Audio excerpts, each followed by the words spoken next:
السلام عليكم ورحمة الله وبركاته.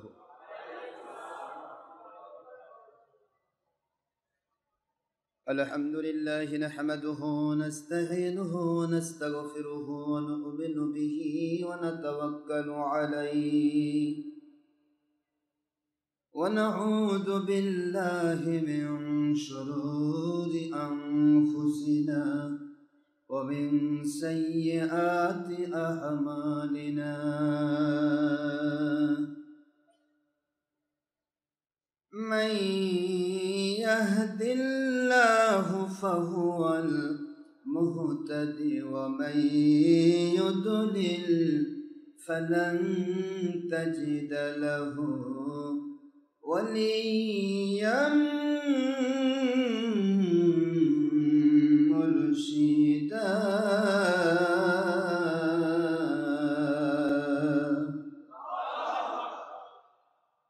ونشهد أن لا إله إلا الله وحده لا شريك له ونشهد أن سيدنا وسندنا وحبيبنا ومولانا محمدا عبده ورسوله الذي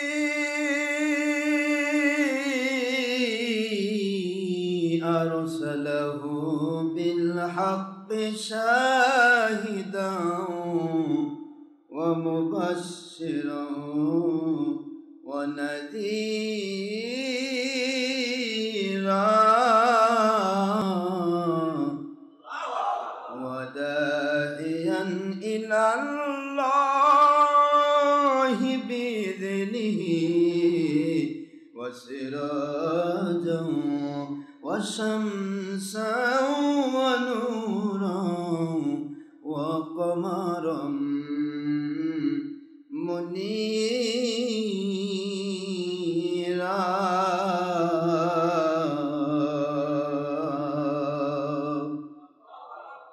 فقد قال الله تعالى في كلامه المجيد وفرقانه الحميد: أعوذ بالله من الشيطان الرجيم. بسم الله الرحمن الرحيم. إن الله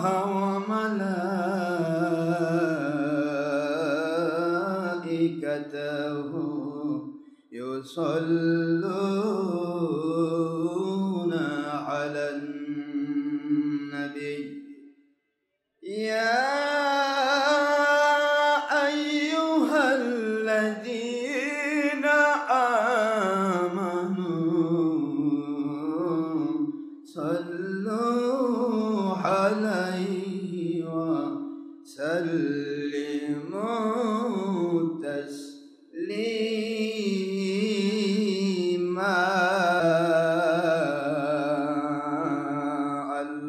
اللهم صل على سيدنا مولانا محمد وعلى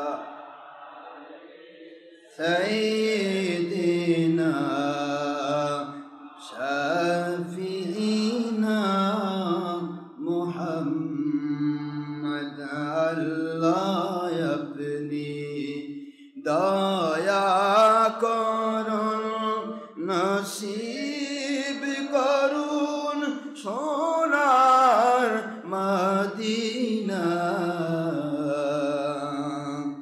আজকের জুমা কবুল করুন নসিব করুন সোনার মদিনা নূর নবীজিকে বারবার স্বপ্নে না দেখাইয়া মোদের কবর দেশে নিবেন না।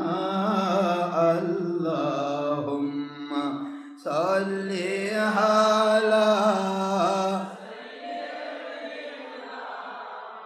মাওলানা রাসূলিল্লাহ ওয়া আলা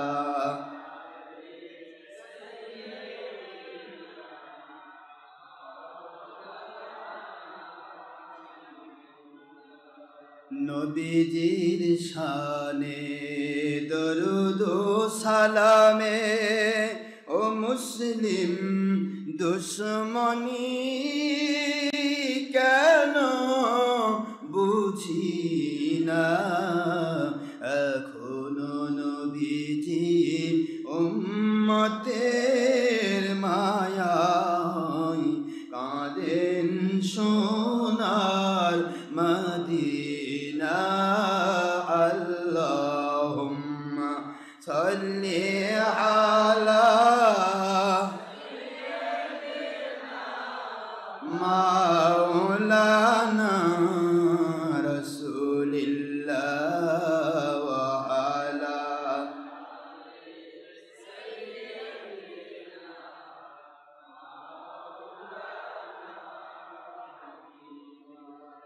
আখেরি নবীজি ওনার উম্মত আমরা কুল মখলুকাত নাই যার তুলনা নবীজি ওনার শানে মহব্বতন মিলিত ভাবে দরুদ পেশ করেন সকল ফেরেশতা ও স্বয়ং আল্লাহ রব্বুনা।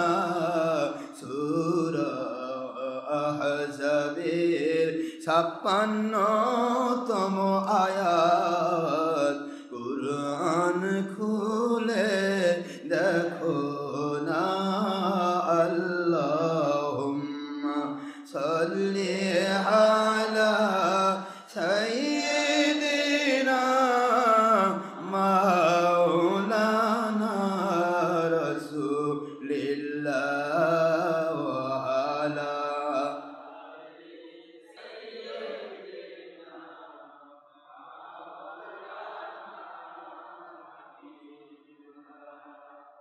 মুআজ্জাজ মুহতারাম প্রিয় সম্মানিত উপস্থিতি, মুসলমান মুমিন মুত্তাকি আল্লাহর প্রিয় বান্দাগণ,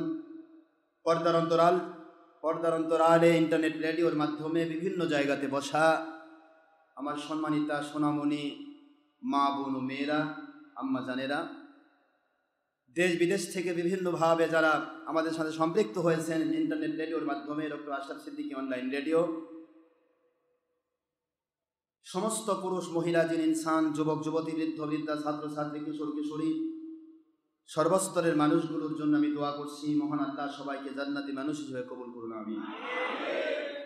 বাংলা বিরোধী দল, সরকারি দল, আলিম ওলামা, ওলিয়া উলিয়া, জাকিরিন শাকির মুহিব্বিন, সর্বস্তরের মুসলমান, সর্বোপরি প্রশাসনিক ডিপার্টমেন্ট থেকে চৌকিদার, দাফাদার, গ্রাম্য পুলিশ থেকে শুরু করে SB, DB, DSB, NSI, DGF, army, intelligence, গোয়েন্দা সংস্থার ভাইরা, পুলিশ ভাইরা, র্যাপিড অ্যাকশন ব্যাটালিয়ন, বিজিবি, সেনাবাহিনী, নৌবাহিনী, বিমান বাহিনী, যৌথ বাহিনী, এসপিডিসি, ওসি, টিএনও, জিনারাই এবং শিক্ষক ডিপার্টমেন্ট যত আছে, ইউনিভার্সিটি লেভেল থেকে নিম্ন লেভেল প্রাইমারি সেকশন পর্যন্ত সর্বস্তরের মানুষগুলোর জন্য আমি দোয়া করছি, যারা একটি দিনের জন্য হলেও আল্লাহর সন্তুষ্টির উদ্দেশ্যে, আমাদের মহব্বতে নয়, আমরা কারো মহব্বত পেতে চাই না, আমরা চাই আল্লাহর এবং নবীজির মহব্বত, সেটাই হবে আমাদের মহব্বত। আল্লাহর সন্তুষ্টির জন্য যারা আমাদের সাথে একটি দিনের জন্য সম্পৃক্ত রয়েছেন, আমি তাদের সকলের জন্য দোয়াতে শরিক করছি। প্রথমেই দুনিয়াতে যেন গয়েবী মদতপূর্ণ জীবন আল্লাহ পাক তাদের দান করেন, ঈমান, আমল, আকীদা এমনভাবে আল্লাহ পাক যেন পালন করার তৌফিক দেন। যেই মান আমল যে আকীদা আল্লাহ খুশি হয়, দুনিয়াতে শান্তিপূর্ণ জীবন দান, আখিরাতে জান্নাতুল ফেরদৌস দান করা ওয়াদা করেছেন। এমন গ্রহণযোগ্য ঈমান আমল আকীদার জন্য আমাদের সকলের জীবনকে আল্লাহ কবুল করুন, আমিন। মরণ যে কোনো সময় আসবে, মৃত্যু আসার আগে আমাদেরকে আল্লাহর সন্তুষ্টিপূর্ণ জীবন হাসিল করার চেষ্টা করতে হবে।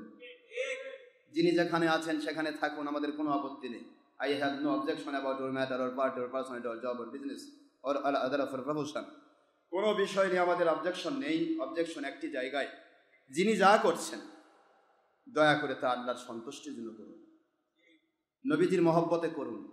বিশ্বাস রাখুন, বিশ্বাস রাখুন আপনি আল্লাহর গয়বী মদদ পাবেন।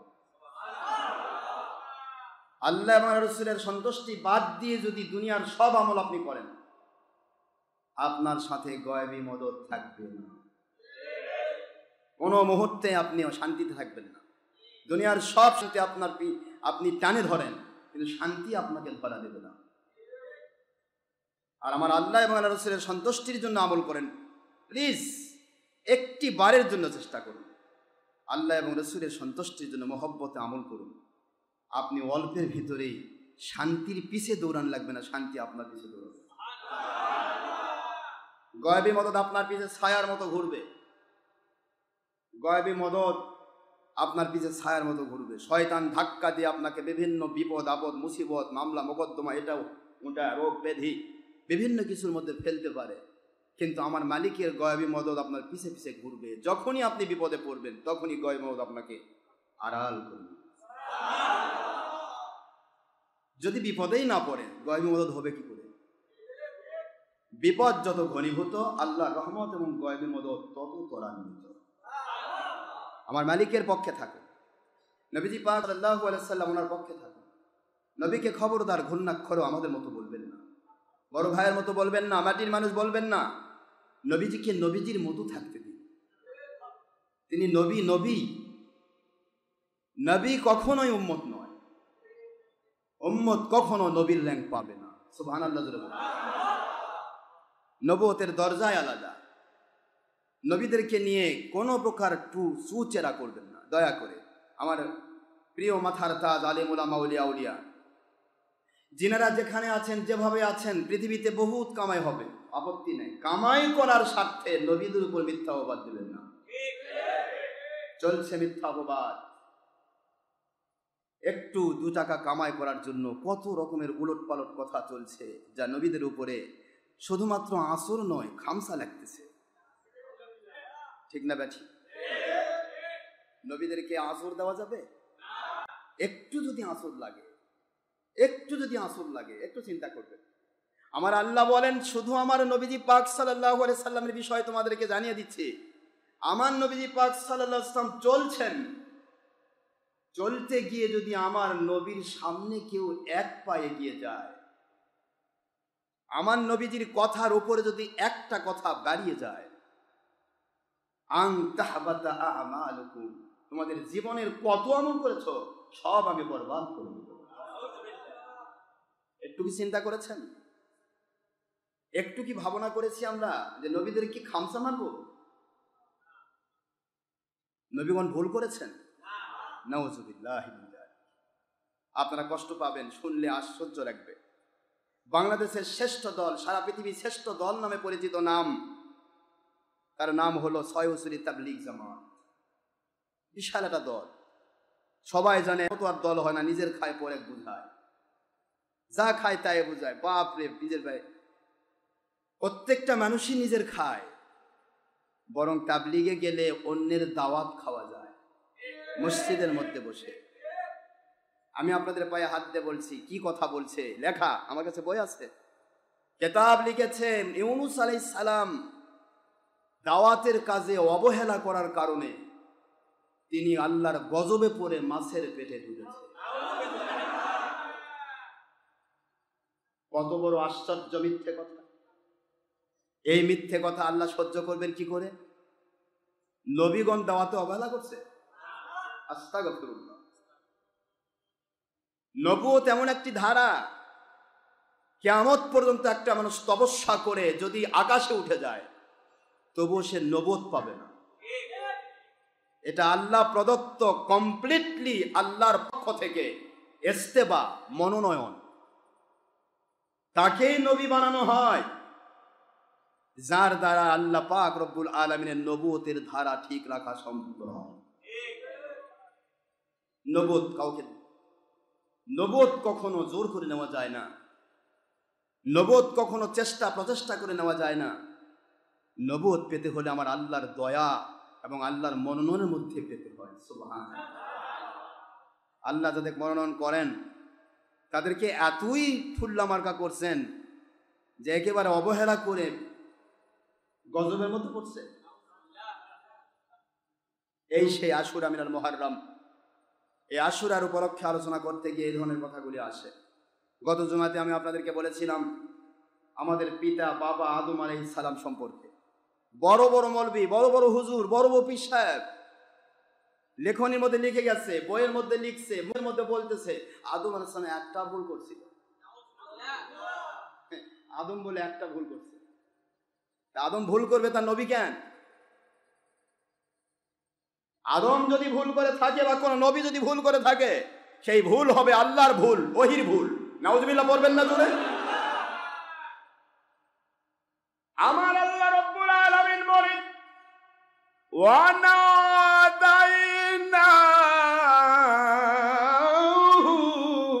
আইয়া ইব্রাহিম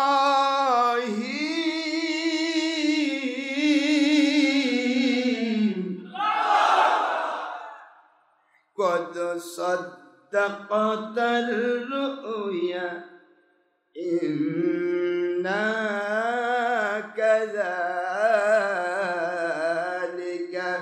نجزي المحسنين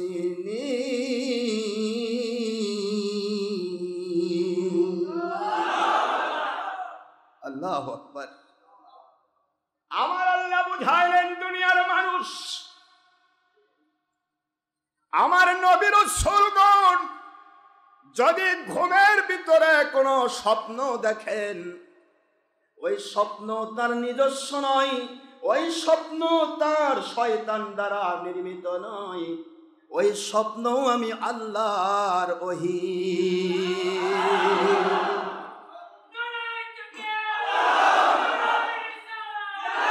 স্বপ্ন আল্লাহর ওহী, স্বপ্ন আমার আল্লাহর ওহী। নবীদের স্বপ্ন আল্লাহর ওহী, আর সেই নবী ভুল করতেছে। এই ধরনের আকীদা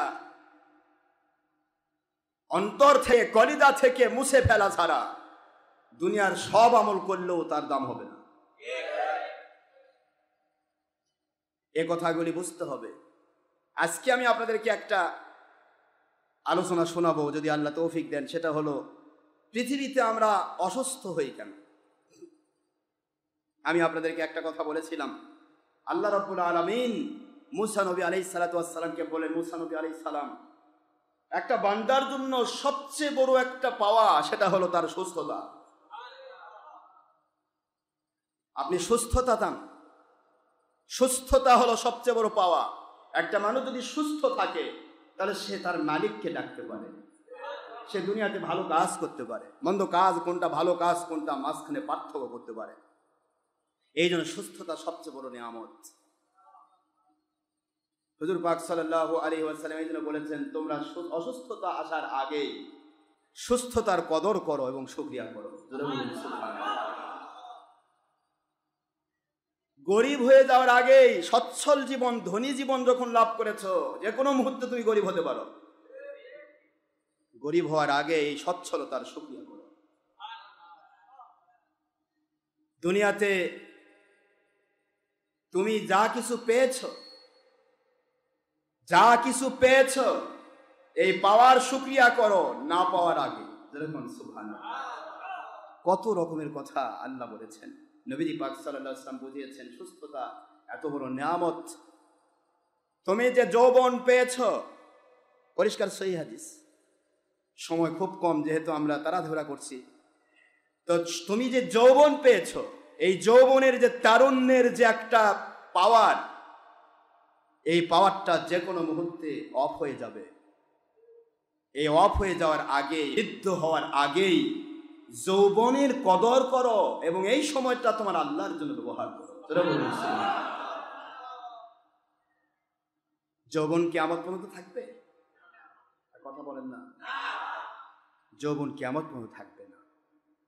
এই সৌন্দর্য, এ বলিষ্ঠ আওয়াজ, এই শরীরের পাওয়ার কিয়ামত পর্যন্ত থাকবে না। হুজুর পাক সাল্লাল্লাহু আলাইহি ওয়াসাল্লাম বুঝাইলেন, ইবাদত করো আল্লাহর সেই সময় আসার আগে, যে সময় ইবাদত করার ইচ্ছা থাকার পরেও তুমি ইবাদত করার এনার্জি হেরে ফেলবে, ইবাদত করার ক্ষমতা থাকবে না। চোখ দিয়ে কোরআন বেশি করে পড়ো, কারণ এমন এক টাইম আসতে পারে তোমার দু চোখ অন্ধ হয়ে যেতে পারে, কোরআন পড়তে চাইলেও পারবে না। নামাজ আদায় করো বেশি করে, কারণ এমন একটা টাইম আসবে যে সময় তুমি নামাজ আদায় করতে পারবে না, ঠ্যাঙে ব্যথা, চেয়ারে বসে থাকে কুদুর কুদুর করে। এখন তো এমনি মানুষ বুড়া হয়ে যায়, সারাদিন বাইরে বাজার করতেছে, মসজিদে আসে চেয়ারে বসে। মসজিদ যেন একটা আলসাখানা শুরু হয়ে গেছে। আলসাখানা, মসজিদ আলসাখানা নাকি মসজিদ আল্লাহর ইবাদত খানা? ইবাদতে আলসেমি আছে। ফাওয়াইলুল লিল মুসাল্লিন আল্লাযিনা হুম আন সালাতিহিম সাহুন। ওই মুসল্লির উপর আল্লাহর লানত, অভিসম্পাত। যেই মুসল্লি নামাজ পড়ে অথচ উদাসীন, অবহেলা, নামাজের ভিতরে উদাসীনতা, নামাজের ভিতরে অলসতা, এই অলসতার নামাজ তাকে জাহান্নামে নিয়ে যাবে। নাউজুবিল্লাহ পড়বেন না? আল্লাযিনা হুম আন সালাতিহিম সাহুন, আল্লাযিনা হুম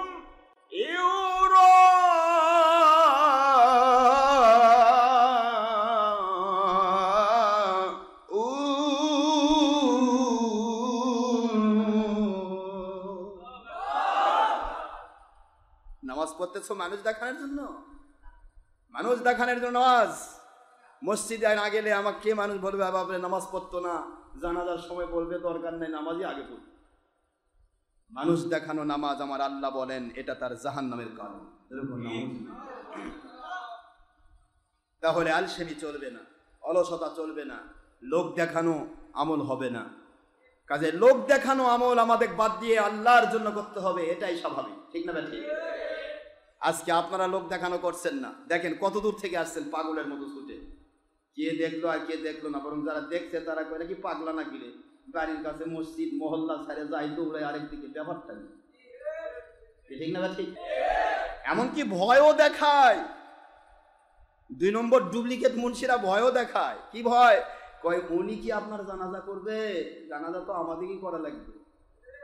দেখছেন ডুপ্লিকেট মুন্সি? ও ডুপ্লিকেট মুন্সি কি জানে যে আপনি আগে মরবেন না উনি আগে মরবে?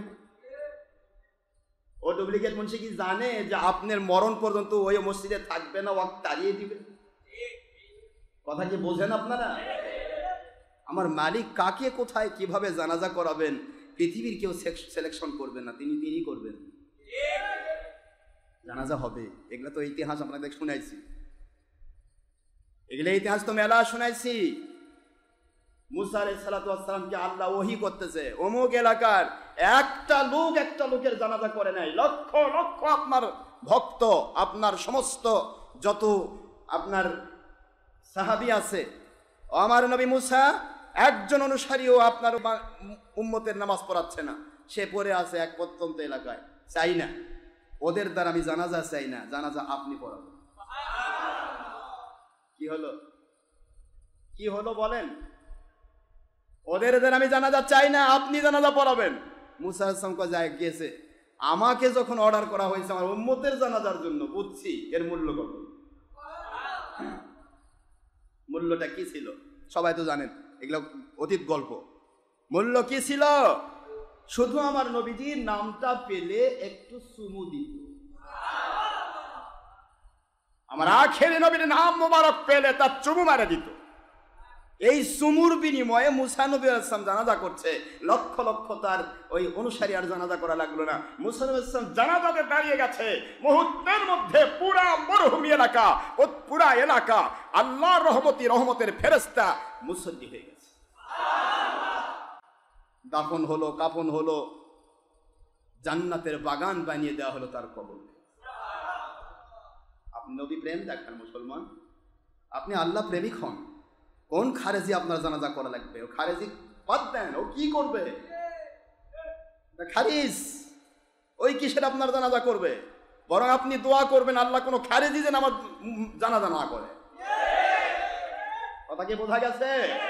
আল্লাহকে দোয়া করবেন, আল্লাহ আমার জানাজা একটা সাদা মাটা গ্রামের রাখাল করুক, কিন্তু নবীর দুশমন যেন আমার জানাজা না করে। নবীর দুশমন তো বেঈমান। অজু ছাড়া যদি একটা লোক আসে দাঁড়ায় নামাজে দাঁড়িয়ে যায়, ওর নামাজের দরকারটা কি? অজু ছাড়া নামাজ হবে? ইমানই নেই, ওর নামাজ কিসের? বেঈমান। বেঈমানের কিসের নামাজ? এই জন্য বলছি মুসলমান, ভয় পাবেন না। আপনাকে ভয় দেখানো হয়, কোথায় যাচ্ছেন দেখা যাবে, আপনি বললে কে আপনাকে দেখে? কেউ লাগবে না, আমার মালিক যথেষ্ট। আমার মালিক যথেষ্ট। আলহামদুলিল্লাহ বলুন, সবাই বলুন আলহামদুলিল্লাহ।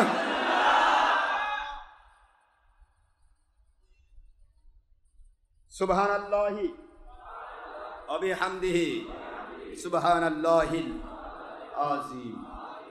আমরা চাই না কোনো 2 নম্বর লোক দেখেছি, চাই আমার আল্লাহর সন্তুষ্ট কোনো মানুষ। 2 নম্বর লোক থাকতে পারে, পৃথিবী যদি অন্ধকার না থাকবে আলোর মূল্যায়ন হবে কি করে? অন্ধকার থাকবে, তাতে আমার কোনো আপত্তি নেই। কিন্তু অন্ধকার যদি বলে আমি আলো, আর আলোকে যদি বলে ওই অন্ধকার ভণ্ড, এখানে আমাদের গল্প আছে। অন্ধকার আসো আমার সামনে, পালাচ্ছ কেন?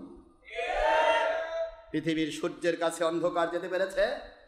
দূর থেকে কান্দে আর কয় সূর্য খারাপ, ভালো না, সূর্য খারাপ, ভালো না। কে সূর্য কি করছে? কয় আমাকে তারে দেয়।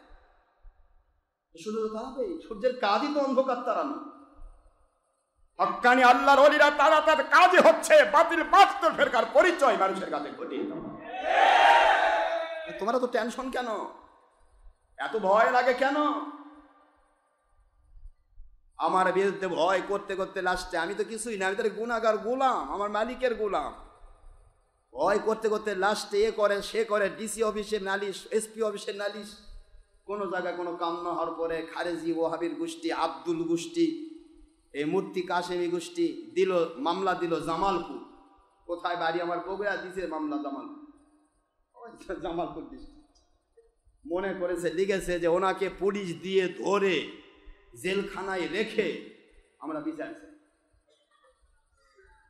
দেখছেন? কিন্তু দেখা যাচ্ছে তারাই ধরা খাওয়ার ভয়ে পালে বেড়াচ্ছে। আমার ধরা খাওয়ার ভয় লাগে না। মালিকের কি দয়া এহসান, ওই আল্লাহর শুকরিয়া আমি কি দিয়ে করব? কি দিয়ে করব আমার মালিকের শুকরিয়া? একটি দিন জামালপুরের মাটিতে আমাকে পা দিতে হলো না, খারেজির মামলা খারিজ হয়ে গেল।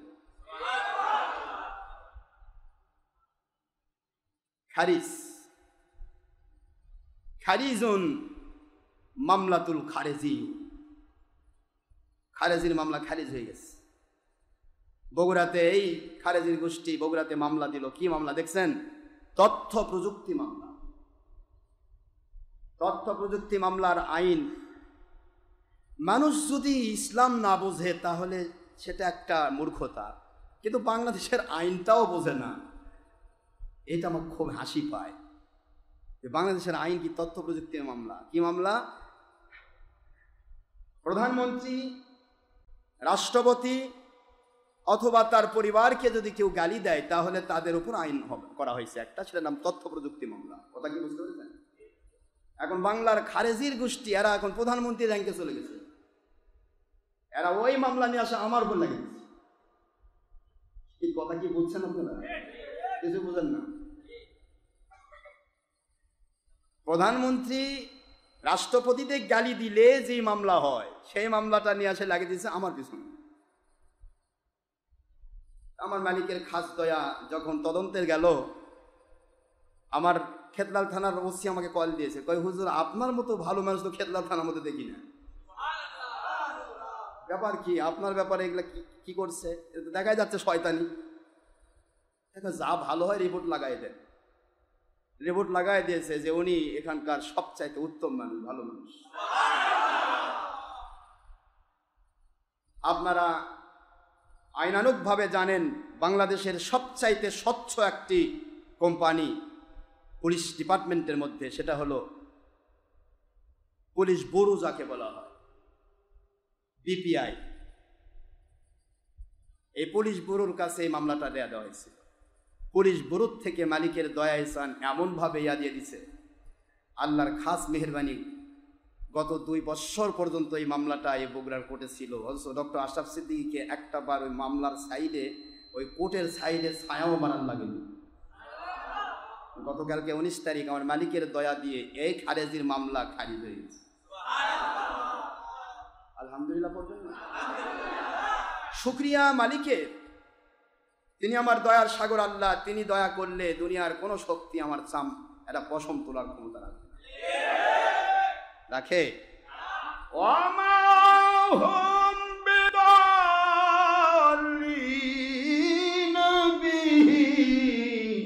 মিন আহাদিন ইল্লা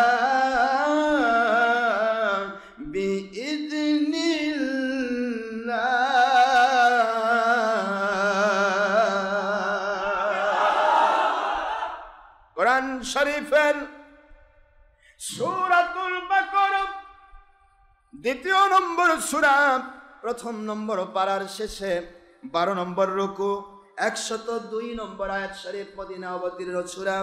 আল্লাহ রাব্বুল আলামিন বলেন, দুনিয়ার মুসলমান মুমিনেরা, এই দুনিয়াতে যারা আল্লাহর পক্ষে নবীজির পক্ষে কাজ করবে, দুনিয়ার কোনো বাতিল শক্তিকে ভয় পাবে না, আল্লাহর সন্তুষ্টির জন্য নিজেকে নিবেদিত প্রাণ করে রাখবে। আমি আল্লাহ ওয়াদা করলাম। আল্লাহ বলেন, শুনে নাও, সারা জগতের সকল প্রকার খারাপ শক্তিগুলো, সমস্ত শক্তি যদি এক হয়ে যায় আমার ওই আল্লাহওয়ালা বান্দাদের বিরুদ্ধে, আল্লাহ বলেন আমি আল্লাহ রব্বুল আলামিন তাদের পশম পরিমাণ ক্ষতি করার ক্ষমতা কাউকে দিব না।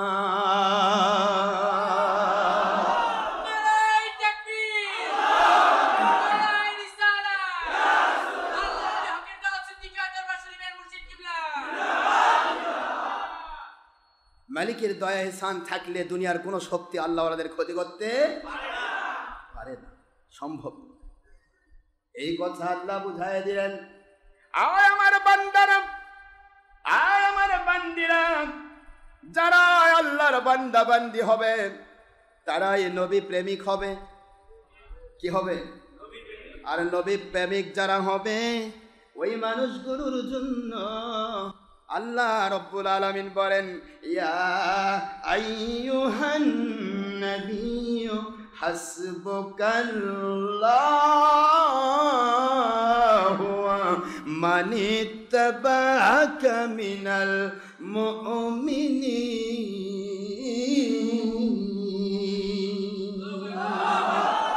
বন্ধুগণ,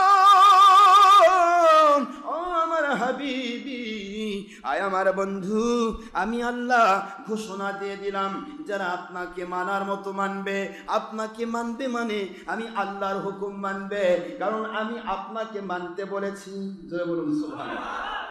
আপনাকে যারা মানার মতো মানবে, আপনাকে যারা ভালোবাসার মতো ভালোবাসবে, আপনাকে যারা অনুসরণ করার মতো অনুসরণ করবে, আল্লাহ বলেন ওমানিত্তাবা'আকা, ওমানিত্তাবা'আকা, আপনাকে মানার মতো মানবে ওই মানুষগুলোর জন্য কিয়ামত পর্যন্ত, জান্নাতে প্রবেশ করানো পর্যন্ত আমি আল্লাহ যথেষ্ট হয়ে গেলাম।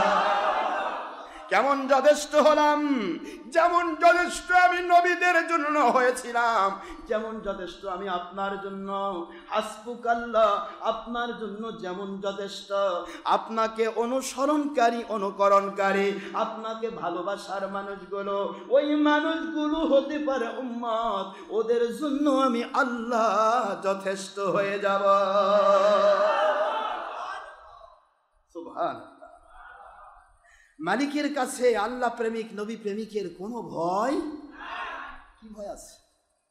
তিনি কনফার্মেশন দিয়েছেন। বাংলার সরকার যদি আপনাকে কনফার্মেশন দেয় যে আপনাকে কোনো পুলিশ ধরবে না, আচ্ছা কোন তো আপনার ভয় আছে? কথা কোনো দেখেন না যে বাংলার সরকার যে কোনো মুহূর্তে যে কোনো দেশের সরকারকে আমার আল্লাহ পাক আউট করে দিয়ে ভিক্ষুককে তুলাই দিতে পারে, ক্ষমতা আছে না? যাদের ক্ষমতা এইটুকু, সে যদি আপনাকে কনফার্মেশন দেয় একটা বসিরত দিকে, একটা সলিমত দিকে, একটা ঠেলাওয়ালাকে, এই তুই চল, দুনিয়ার কোনো শক্তি তো কিছু করবে না, পুলিশ ধরবে না, মানুষ মারবে না, কেউ মারলে খবর আছে, কি কি বলেন? তাহলে আপনার ভিতর ফুলে উঠবে না? কথা বলেন। এইদিকে এলে রসা হচ্ছে কেন? হাঁটাহাঁটি করো না, শুধুমাত্র ইশারায় কাজ করো। আর আপনারা কোনো দিকে তাকাবেন, আমাদের খেয়াল করুন। কষ্ট হচ্ছে আপনাদের? বাংলাদেশ সরকার বা পৃথিবীর যে কোনো দেশের সরকার, সে দেশের একজন নাগরিককে যদি এইটুকু কনফার্মেশন দেয় যে বাংলাদেশের কোনো আইন তোমাকে ধরবে না, অমুক ধরবে না, তোমাকে কেউ মারলে খবর আছে, কি ঠিক আছে না? এই কনফার্মেশন পাইলে একটা বসিরতির বুক ফুলে কলা গাছ হয়ে যায়। এরে বাপরে, আমার মতো পাওয়ার আছে কি? হ্যাঁ, সারা জগতের সরকারদেরকে ভিক্ষা আর ঝোলা, এই ঝোলা লাঠি দিয়া আর ঝোলা লাঠিওয়ালা ভিক্ষুককে সরকার বানাই দেওয়ার ক্ষমতা যে মালিকের, ওই মালিক বলছেন আমি যথেষ্ট। এরপরে মুমিনের কি করে কোনো প্রকার অশান্তি অথবা মুমিনের কি করে চিন্তা থাকতে পারে? ঠিক না? ঠিক জোরা বলুন। কি করে চিন্তা থাকবে মুসলমান? কেন টেনশন থাকবে? এই জন্য আল্লাহ বলেন ওয়ালা তাহিনু ওয়ালা তাহসানু ওয়া আনতুমুল আ'লাউনা ইন কুনতুম মুমিনিন।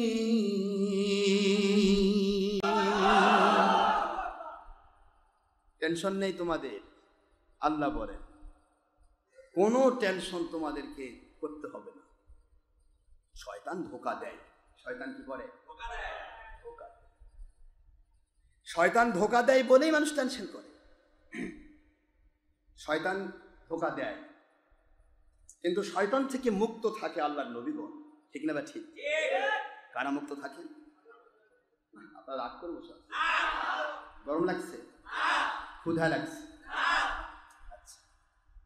ক্ষুদা লাগা ভালো। ক্ষুদা লাগলে আল্লাহর হাইবের এবং সাহাবায়ে কেরাম একটা সুন্নত আদায় করবে। তারা সারা জীবন না খেয়ে থেকেছে, আপনি একটা দিন একটা সন্ধ্যা না খেয়ে থাকা পারবেন না? হ্যাঁ, এখানে আসলে দুটা অনুশীলন আমি শিক্ষা দিই। একটা অনুশীলন হচ্ছে ক্ষুধা সহ্যের অনুসরণ, যাতে করে সাহাবীদের একটা সুন্নত আদায় হয়। সাহাবায়ে কেরাম রাদিয়াল্লাহু আনহুম তারা খেতেন না। কেমন খেতেন?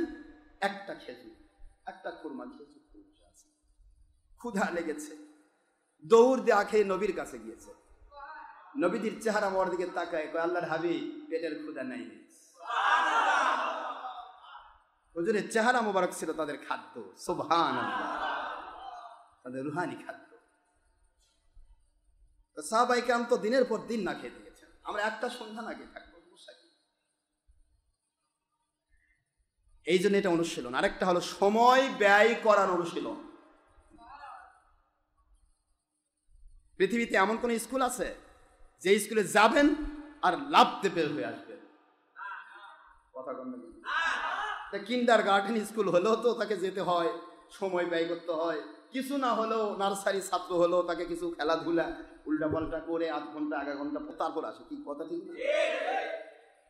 এটা বুঝেন না? মসজিদ হলো আল্লাহ এবং রসুল পাক সাল্লাল্লাহু আলাইহি সাল্লামের যাবতীয় ওহীর শিক্ষা গ্রহণের জায়গা। এর চাইতে বড় শিক্ষালয় আর কিছু নেই। আপনি মসজিদে টুপ করে যাবেন আর টুপ করে বের হয়ে আসবেন, এতে কিন্ডারগার্টেন স্কুল হলো না। আজান হলো, আল্লাহু আকবার, আসসালামু আলাইকুম, মাশাআল্লাহ দিয়ে দেবো। এর কি নামাজ? ডিজিটাল নামাজ? আমি তো ডিজিটাল কোনো শিক্ষা প্রতিষ্ঠান দেখছি না। শিক্ষা প্রতিষ্ঠান গেলে কমের পক্ষে 1 ঘন্টা, ছোট বাচ্চা মাসুম হলো 1 ঘন্টা, আরেকটু বড় হলে 2 ঘন্টা, আরেকটু বড় হলে 3 ঘন্টা, আরেকটু বড় 4 ঘন্টা। কি ঠিক না কথা কন না কেন? তারপরে সে শিক্ষা গ্রহণ করে এক একদিন প্রত্যেকটা সাবজেক্টের অল্প অল্প করে। আর মসজিদে যদি একজন হক্কানি আলেম আপনাকে শিক্ষা দেয়, পুরা একটা ইসলামের প্যাকেজ আপনাকে শিখাই দেবে। ইসলামের পুরা প্যাকেজ, ঈমান, আকীদা, আমল কিভাবে করবেন, কিভাবে করলে আল্লাহকে পাওয়া যায়, কিভাবে করে নবীকে পাওয়া যায়, কিভাবে করলে বাতিল ফেরকা হওয়া যায়, সব প্যাকেজ একটা প্যাকেজে নিয়ে এসে আল্লাহর ওলিরা আপনাকে শিক্ষা দিচ্ছে। আর সেখানে আসবেন আর লাভতে দৌড় দিবেন, ফালতে আসবেন, ফালতে যাবেন, এটা হলো না। এটা তো কিন্ডারগার্টেনও হলো না। চিন্তা করতে হবে। বরং আল্লাহর হাবিব বলেন, আল্লাহর ঘর মসজিদে রাসূল পাক সাল্লাল্লাহু আলাইহি ওয়াসাল্লাম একদিন এশা নামাজে আসছেন না, সহিহ হাদিস, এশা নামাজে আসছেন না, নবীজি পাক সাল্লাল্লাহু আলাইহি ওয়াসাল্লাম মসজিদে নববীতে, সাহাবায়ে কেরাম সকলে বসা। আমার আখেরি নবী মসজিদ নববীতে যদি নামাজে না আসেন, তাহলে তিনি হযরতে আবু বকরকে নামাজের দায়িত্ব দিয়ে দেন। সুবহানাল্লাহ বলেন। কিন্তু আজকে এমন একটি দিন যাবে, আজকে আমার নবীজি কাউকে নামাজের দায়িত্ব দেন নাই। সকল সাহাবী ভাবতেছে আখেরি নবী আসবেন, হুজুর না আসা পর্যন্ত নামাজ শুরু হবে না। আল্লাহু আকবার। সবার নজর পর্দার দিকে গিয়েছেন। যারা হাজি মানুষ বলতে পারবেন, রিয়াজুল জান্নাহ, রিয়াজুল জান্নাহর ভিতরে ছোট্ট করে একটা যেই মিম্বার, এটা এরা কেতাবখানা বানায় রাখছে, বুঝতে দেয় না ওয়াহাবিরা। কারণ মানুষ যদি সম্মান করে ওদের জাত যাবে। ওরা নিজে কৃত্রিম সুন্দর করে একটা মিম্বার বানায় রাখছে, একেবারে সোনালী কালার দিয়ে, যাতে মানুষ ওইটা মনে করে নবীর মেম্বার। আসলে ওটা কিন্তু নবীজির মেম্বার না। নবীজি পাক সাল্লাল্লাহু আলাইহি মেম্বার ছোট্ট, আপনারা দেখেছেন যারা হাজি, ছোট্ট মেম্বার। ও মেম্বারটা 3টা থাক। কয়টা থাক? 3টা থাক হচ্ছে। এই মেম্বারটা শুধুমাত্র এখানে ইয়া করে দিয়ে কুতুব কেতাবখানা করে রাখা হয়েছে। হুজুরের বাড়িও তাই, আমার নবীজির বাড়িটা কেতাবখানা করে রেখেছে। আবু বকরের বাড়ি মসজিদ হলো, ওমরের বাড়ি মসজিদ হলো, বেলালের অস্তিত্ব মসজিদ বানানো হলো, আয়েশা রাদিয়াল্লাহু আনহার অস্তিত্ব মসজিদ বানানো হলো। আর আখিরি নবীর বাড়ি হলো কেতাবখানা, কেতাবখানা। তারপরও বলে এটা আল্লাহ নবীর বাড়ি কি না এখনো বোঝা যায় না, সন্দেহ আছে, যাতে করে মানুষ ওই বাড়িতে কোনো সম্মান না করে। সম্মান করলে ওয়াহাবিদের জাত যাবে। কথা কি বোঝা যায়? যাই হোক, আমি আপনাদের খেদমতে আরজ করছি, আমাদের জাত যায় না। আমরা জানি আমার নবীকে সম্মান করলে আল্লাহকে পাওয়া যায়। কাকে পাওয়া যায়? সাকারাতে মৌতের কি যে যন্ত্রণা, 7 সাগরের পানি দিলেও তৃষ্ণা মিটবে না। সাকারাতে কি যে যন্ত্রণা, 7 সাগরের পানি দিলেও তৃষ্ণা মিটবে না। কাউসারের পানি দিলেন শাহে মদিনা, কাউসারের পানি দিলেন শাহে দুজাহান। ভালো যদি বাসতে হয় নবীকে বাসুন, ভালো যদি নবী রহমতওয়ালা, নবী বরকতওয়ালা, নবী কাউসারওয়ালা, নবী জান্নাতওয়ালা। আল্লাহর হুকুমে নবী কিয়ামতের বিপদ থেকে তরানিওয়ালা, আল্লাহর আদেশে নবী কিয়ামতে জাহান্নাম থেকে বাঁচানিওয়ালা। ভালো যদি বাসতে হয় নবীকে বাসুন, ভালো যদি নবীর ভালোবাসা ইমান কোরআন পাকে কয়, নবীর ভালোবাসা ইমান সূরা আহজাব 6 নম্বর আয়াত কয়। নবীর ভালোবাসা ইমান বুখারী প্রথম খণ্ড 7ম পৃষ্ঠা কয়। নবীর দুশমনি বেঈমান সূরা বাকারা 98 আয়াত কয়। ওই নবীজির ভালোবাসায়, ওই নবীজির নূর নবীজির ভালোবাসায়, হায়াতুন নবীর ভালোবাসায় জীবন দিয়ে দিন। ভালো যদি বাসতে হয় নবীকে বাসুন, ভালো যদি একবার যদি নবীর দিদার নসিব হয়ে যায়, জাহান্নামের আগুন তাকে দেখিয়া পালায়। ইমানের হালে একবার যদি নবীর দিদার নসিব হয়ে যায়, জাহান্নাম হারাম হয়ে জান্নাত ওয়াজিব হয়। আল্লাহু আকবার। আল্লাহর পরে শ্রেষ্ঠ আমার, আল্লাহর পরে মাখলুকাতের শ্রেষ্ঠ আমার। সুবহানাল্লাহ বলেন।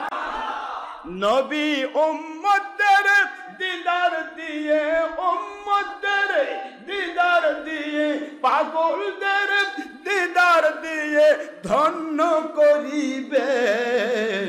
ভালো যদি বাসতে হয় নবীকে বাসুন, ভালোবাসা দিতেই হবে নবীজিকে দিন।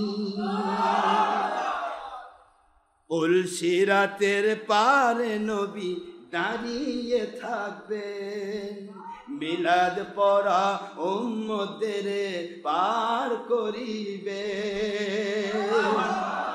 কিয়ামতের ময়দানে তিনি সেজদায় থাকিবেন, নবী প্রেমিক উম্মতের পার করিবেন।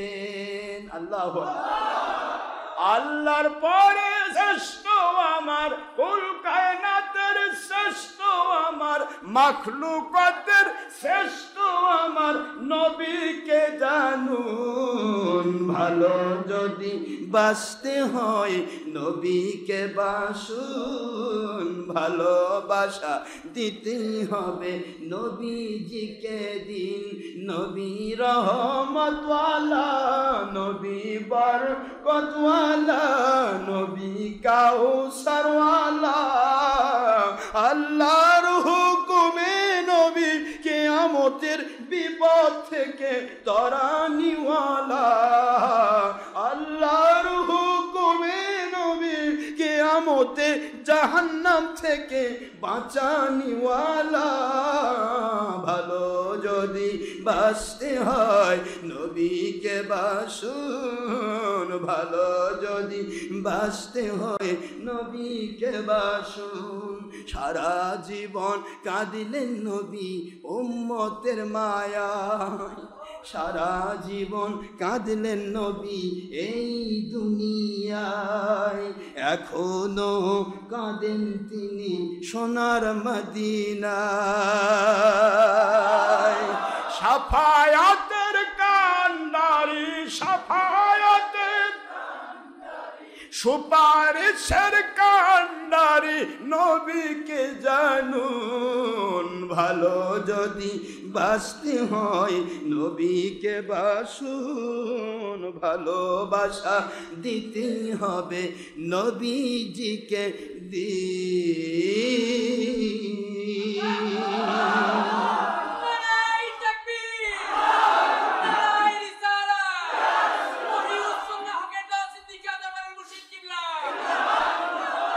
নবীর ভালোবাসা হলো ঈমান। বলুন কি? ঈমান আছে, আমলের দাম আছে। ঈমান নাই, কি বলেন না ভাই? আছে, দাম আছে। ওটা খারেজি মুন্সিকেও কন, ওকে বলেন ভাই ইমান না থাকলে আমল থাকে, কয় না, কাফেরের কোনো আমল নেই। কি কথা ঠিক না? ঠিক। আমলের দাম ইমানের সাথে। নবী প্রেম কি? একটা মানুষকে যদি ভালো লাগে, দেখতে পাচ্ছি একদিন এক ছেলে এক কুকুরকে রুটি খাওয়াচ্ছে। এরে কুকুরকে রুটি খাওয়াস ব্যাপার কি? কুকুর তো তোর পালা কুকুর নয়। কয় হুজুর বুঝবেন না, এটা আমার প্রেমিকার বাড়ির কুকুর। কার বাড়ির কুকুর? ওই যে মেয়ে ভালোবাসে ওই মেয়ের বাড়ির কুকুর। ওই মেয়েও ভালোবাসে কিনা ও পাত্তাই নাই, ও কথাই নাই। ওই মেয়ের বাড়ির সবের সাথে ওর ভালোবাসা শুরু হয়ে গেছে। কুত্তাক যদি খাওয়ায় আর আমার প্রেমিক দেখে, আরে আমার বাড়ির কুকুরও কত ভালোবাসে, না জানি আমার জন্য জান দিয়ে দিবে। কি কথা কন না কেন? যাকে ভালো লাগে তার বাড়ির কুকুর ভালো লাগে, তার বাড়ির সব ভালো লাগে, তার জুতাও ভালো লাগে। আর আমার আখেরি নবীকে ভালোবাসেন, নবীর বাড়িটা ভালো লাগে না। নবীকে ভালোবাসেন, নবীর রওজা ভালো লাগে না। নবীকে ভালোবাসেন, আমার আখেরি নবীকে ভালোবাসেন, নবীজি পাক সাল্লাল্লাহু আলাইহি ওয়াসাল্লামের অস্তিত্ব ভালো লাগে না। কই মোরে মাটির সাথে মিশে গেছে। আস্তাগফিরুল্লাহ, নাউযুবিল্লাহ। মোরে মাটির সাথে মিশে গেল তো তারা আবার ওইরকম রাখছো কেন? তাহলে মিশে দাও। কত বড় বাহাদুর আছো মুসলমান সোনার ভাইরা। নবীর দুশ্মন কিয়ামত পর্যন্ত আসবে, ছিল, থাকবে। আছে, ছিল, চিহ্নিত করতে হবে কারা নবীর দুশ্মন। আমাদেরকে খেয়াল করতে হবে। অসুস্থতা মানুষের আসতে পারে, কি ঠিক না বেঠিক? আপনার আমার অসুস্থতা আসবে না, যেহেতু নবীদের এসেছে। নবীদেরকে অসুস্থতা দেওয়ার উদ্দেশ্য হলো আপনাকে আমাকে শিক্ষা দেওয়া। আখেরি নবীকে অসুস্থতা দেওয়া হয়েছে আপনাকে আমাকে কি করা? কিন্তু হুজুরের অসুখ কোনো হওয়ার কোনো দরকারই ছিল। ফেরাউনের অসুখ হয়নি, নমরুদের অসুখ হয়নি। অসুখ হলে যদি মন খারাপ হয় তাহলে কিন্তু শয়তান আপনাকে ধোঁকা দিবে। সম্পত্তির পাহাড় করেছেন, সম্পত্তির পাহাড় করেছেন, পাহাড়ের শুকরিয়া করুন। এই সম্পত্তি যদি আপনার লেস হয়ে যায়, আপনার ঈমান রক্ষা করা কঠিন হবে। আপনার মনের মধ্যে শয়তান ধোঁকা দিবে, হায় হায় এত ছিল আমার কিছুই নাই, এত তাহাজ্জুদ করি আমার অসুখ ছাড়ে না। কি কথা বল না? দিনে 10 ওয়াক্ত নামাজ পড়তেছি, ইশরাক, সাস, জাওয়াল, আওয়াবিন, তাহাজ্জুদ, ফজর, জোহর, আসর, মাগরিব, এশা সব পড়তেছি, তারপর আমার অসুখ সারে না। হুজুরের সাথে সারাদিন থাকি, তারপর আমার অসুখ সারে না। এরকম ধোঁকা তো শয়তান দিতেই পারে। আমার আখিরি নবীর পিছনে থাকতো আবু হুরায়রা। খেয়াল করুন ভালো করে। হযরত আবু হুরায়রার নামকরণ করা হয়েছে বিলালের পিতা, নাম ছিল আব্দুর রহমান, কিন্তু আবু হুরায়রা হুজুর নাম দিয়েছেন। আবু হুরায়রা রাদিয়াল্লাহু তাআলা আনহু অনেক সময় অসুস্থতায় তিনি মাটির সাথে গড়াগড়ি করতেন। তাহলে তিনি কি বলতেন? আমি রহমাতুল লিল আলামিনের সাথে আছি, আমার অসুখ হবে কেন? কি বলেন না, কথা কম শিক্ষা। নবীজি পাক সাল্লাল্লাহু আলাইহি ওয়াসাল্লাম একটু শুধু তাজতে যাচ্ছে, জাবেরের বাড়িতে বেড়াতে গেলেন। যেই বাড়িতে রহমাতুল লিল আলামিন যাবেন সেই বাড়িতে রহমত নাজিল হবে। এই জাবেরের বেটা জবাই হলো কেন? জাবেরের স্ত্রী, জাবের রাদিয়াল্লাহু আনহু স্ত্রীকে তো শয়তান ধোঁকা দিতে পারত। কেমন নবী তুই দাওয়াত দিয়েছিস, কেমন নবীর উম্মত তুই? উনি নাকি রহমাতুল লিল আলামিন, তাহলে তোর 2টা সন্তান ছেলে, 2টাই তো জব হলো। শয়তান ধোঁকা দিতে পারতেন। আমার মালিক বলেন, এই দুনিয়ার মানুষ, আমার জাবেরের স্ত্রী আর জাবের থেকে শিক্ষা গ্রহণ কর। রহমাতুল লিল আলামিন বাড়িতে গেলেও জবাই হোক আর যাই হোক, রহমাতুল লিল আলামিন এসেছে, আমার কিছুর দরকার নাই, যথেষ্ট। সবকিছু ছাড়াই আমার নবী যথেষ্ট, সবকিছু ছাড়াই আমার নবী যথেষ্ট। আমার নবীজি আমার বাসায় আছেন, কিসের আমার সন্তান আর কিসের কি? সব বাতিল হোক, আমার নবীকে আমি পাইতে চাই। এ ছিল জাবের এবং জাবেরের স্ত্রীর আকীদা, যার কারণে তাদেরকে কষ্ট দিতে পারে নাই। আমার মালিক বলতেছেন, যারা স্যাক্রিফাইস করে তাদেরকে আমি চুপ করে রাখি না। জাবেরের সন্তান 2টাকে আমার রহমাতুল লিল আলামিনের রহমতের ধারা দিয়া মরা সন্তানকে জীবিত করে আমি পাঠিয়ে দেব। জোরে বলুন সুবহানাল্লাহ। এ ক্ষমতা মালিকের আছে না নাই? তাহলে আপনার আকীদার উপরে সব নির্ভর করবে, আপনার আকীদার উপর নির্ভর করবে। এত বড় হুজুরের পিছে ঘুরি, আমার অসুখ সারে না পারে, মানুষে ফু দিয়ে ভালো করে দেয়, আর আমার অসুখ সারে না। এরকম পোকা দিতে পারে না শয়তান? না, যদিও আবার আমার আশেপাশে তারা আবার অসুস্থ নাই, আমি বলছি না, কিন্তু হতে পারে তো। শয়তান ধোকা দিতে পারে না? হুজুর দেখি যে বোতলের শিপিও খোলে না, শিপি খোলা ছাড়াই ফু দেয়, তাও মানুষের কাজ হয়। আর আমি হুজুরের সাথে থাকি, আমার অসুখ সারে না। ব্যাপারটা কি? শিপি খোলা যারা নিয়ে যাচ্ছে ওদের আকীদা আছে আমার হুজুর ফুদে দিছে ভালো হবে, কিন্তু আপনি হুজুরের পিছে ঘোরেন সত্য, কিন্তু আকীদায় ভুল আছে, হতেও পারে নাও পারে। বিশ্বাসী আপনাকে কাজ দেবে, বিশ্বাসী আপনাকে কাজ দেবে। এখানে আছে পাইক প্রহরী মানুষ, পাইক প্রহরী মানুষ আছেন না? আছে। পাইক প্রহরীর এক হিন্দু, গত মাহফিলের গত বছরের মাহফিলের আগের মাহফিলে গেলাম, সেখানে ফার্স্ট মাহফিল আমাদের। এক হিন্দু লোক এসে আমাকে করছে, হুজুর আমার 12 বছর না 10 বছর না বছরের সময়টা আমার খেয়াল নেই, হুজুর আমার সন্তান হয় না। আমি বললাম, তুমি হিন্দু মানুষ, তুমি কি বিশ্বাস করবা যে আমি ফুদিলে কাম হবে? হুজুর আমি 100% বিশ্বাস করি আপনি ফুদিলে কাম হবে। হিন্দু মুশরিক, হিন্দু মানুষ। তাই বলে ঠিক আছে, তেল পানি কারোজরা মধু নিয়ে আসো, আমার মালিকের উপর মোতাবাজ্জ হয়ে আমি ফুদে দিচ্ছি। তুমি যদি বিশ্বাস করো, আনা ইনদা জন্নি আব্দি বি, আমার মালিক বলেছেন বান্দা যা বিশ্বাস করে আমি ওই বিশ্বাসের ভিত্তির উপরে আমি আল্লাহ পাক রেজাল্ট দান করি। সুবহানাল্লাহ। তুমি বিশ্বাস করেছো, নিয়ে যাও, আল্লাহ যদি দয়া করে কাজ হবে। বিশ্বাস করবেন, 1 বছর আগে দিয়ে আসলাম তেল করে, পরের বছর যায় বলতেছে হুজুর আমার সন্তান হয়েছে। সন্তান পেটে আসছে হয়েছে, তারপরে আমি মাপে দিচ্ছি। ওখানকার চেয়ারম্যান কলমা পড়তেছে মাহফিলের মধ্যে, কলমা পড়তে, যাই হোক সে স্বাভাবিক কলমা এমনি পড়ুক, লা ইলাহা ইল্লাল্লাহ মুহাম্মাদুর রাসূলুল্লাহ সাল্লাল্লাহু আলাইহি ওয়াসাল্লাম পড়ে ফেললো। যে কি কথা, এটা হিন্দু মানুষ ফুদে দিল হুজুর, 12 বছর পর সন্তান হলো, ব্যাপারটা কি? হুজুর তো কোনো বাড়ি তো গেল না, ওই পুরুষের বাড়ি তো গেল না, ওই পুরুষের মহিলার গায়েও হাত দিল না, তার উপর ফু দিল না, এটা তেল পানি পরে দিল, তার সিঁড়িও খুললো না। আমি কই এগুলা লাগে না, কারণ আমার মালিক দেন, আমি তো দিই। কে দেন? আমি তো আমার মালিকের দিকে মোতাবজ্জ করে দিয়েছি। আমার মালিক আপনার নবী রহমাতুল আলামিনের মহব্বতে এদেরকে আপনি দিয়ে দেন। আপনার বিশ্বাস যদি থাকে ইনশাআল্লাহ পেয়ে যাবেন। বিশ্বাসে বস্তু মিলে তর্কে। হযরত আইয়ুব আলাইহিস সালাম কি অপরাধ করেছিলেন?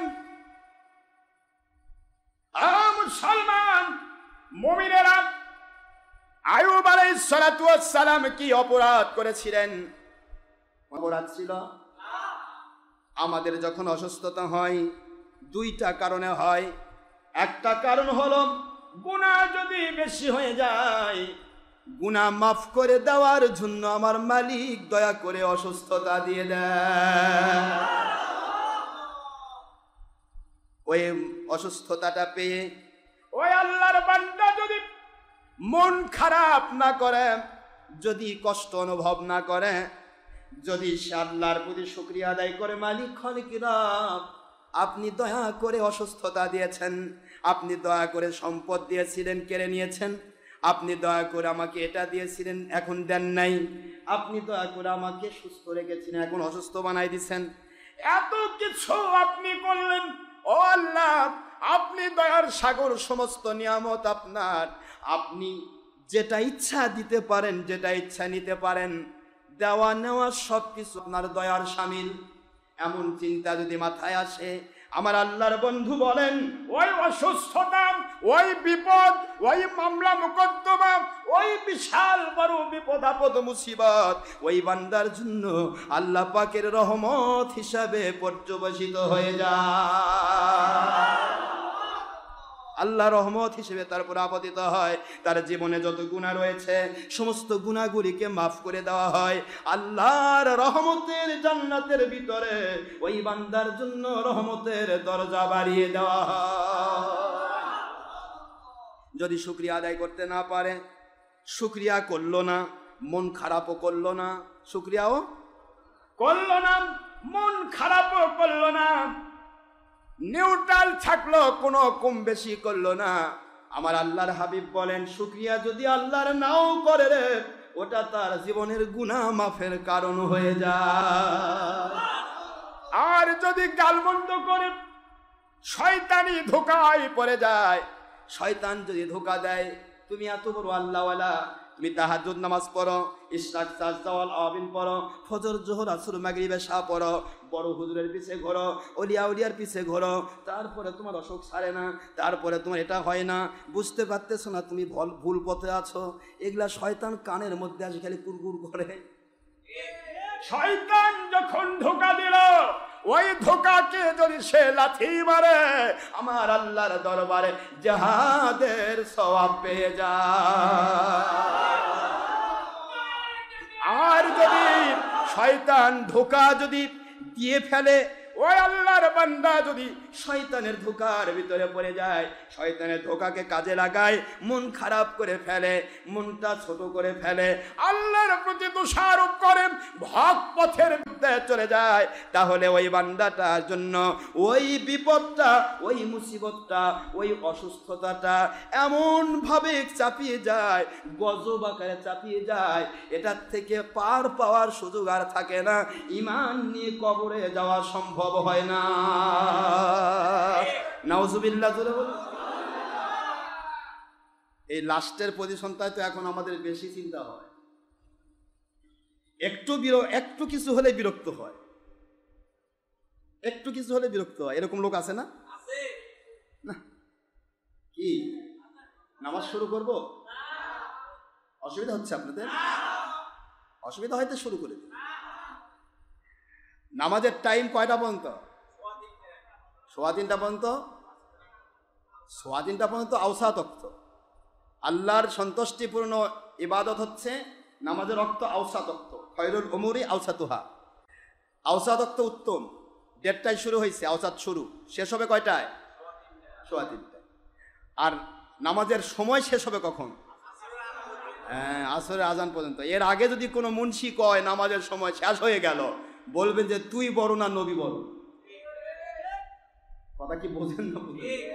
আমার নবীজি তো বলেছেন পরের নামাজের আজান পর্যন্ত আগের নামাজের ওয়াক্ত থাকবে, আর তুই করছিস নামাজের সময় শেষ হয়ে গেল, তাহলে তুই কি বড় নাকি নবী? সে না এ যুগের নবী তুই হয়েছিস? আস্তাগফিরুল্লাহ বলেন। সাধারণ মানুষের দোষ নেই, এই মুন্সিগুলা ধোকা দেয়।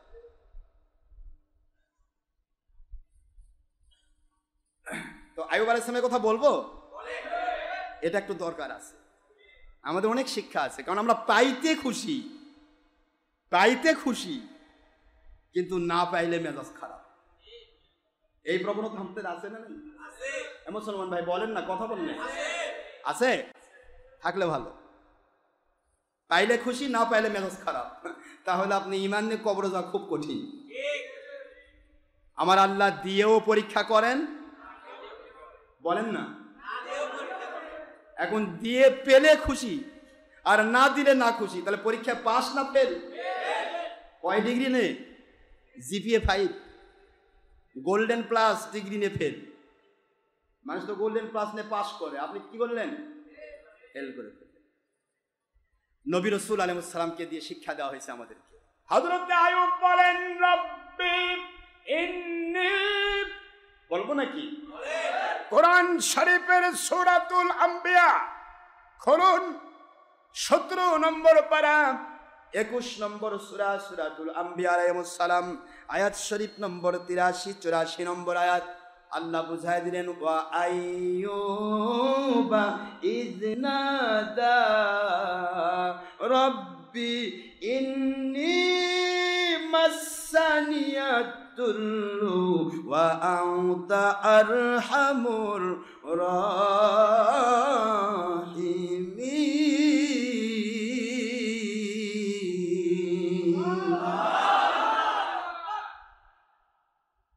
ফাস্তাজাবনা লাহু ফাকাশাফনা মা বিহি মিন দুল্লিন ওয়া আতাইনাহু আহলাহু ওয়া মিসলাহুম মাআহুম। সুবহানাল্লাহ। ওহ, আমার মালিক কি বলছেন গো? ও মিসলাহুম মাআহুম, ও মিসলাহুম মাআহুম, কথাটা কত বড় কথা। এইটুকু যদি আপনি বুঝতে পারেন, মরণ হয়ে যাবে মুসলমান।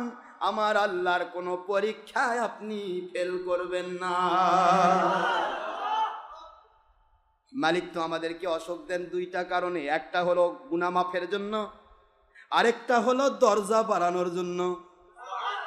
গুনাহ যদি না থাকে, এরপরেও যদি আপনার অসুখ হয়ে যায়, বিপদ এসে যায়, মুসিবত এসে যায়, কষ্ট এসে যায়, মনে রাখুন আপনি যে স্টেপে আছেন ইন্টারমিডিয়েট ক্লাস, আমার আল্লাহ আপনাকে পাশ করায় ডিগ্রি অনার্স লেভেলের ছাত্র বানাতে চান।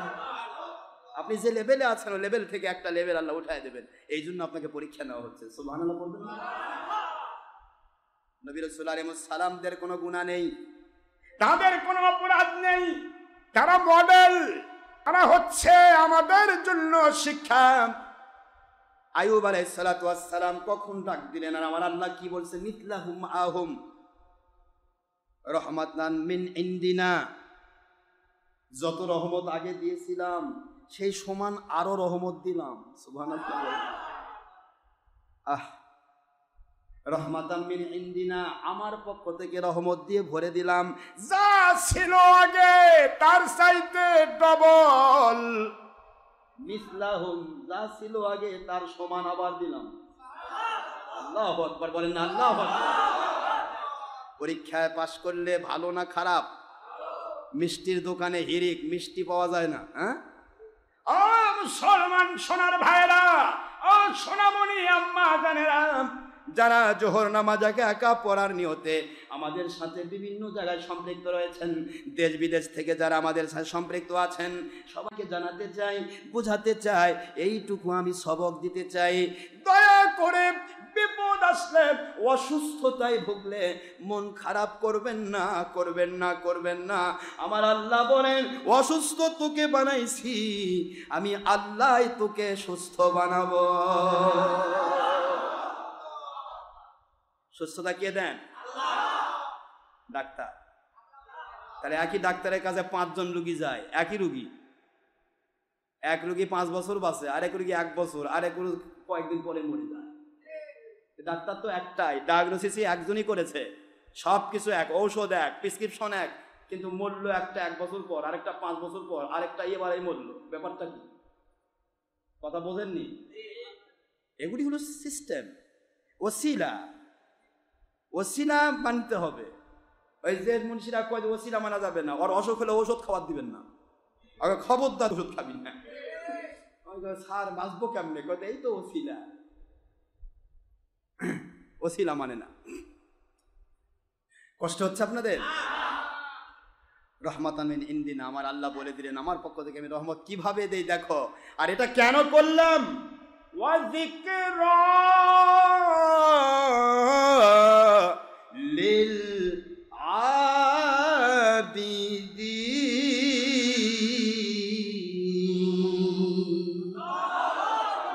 উপদেশ দিলাম কিয়ামত পর্যন্ত আমার যত বান্দা বান্দি।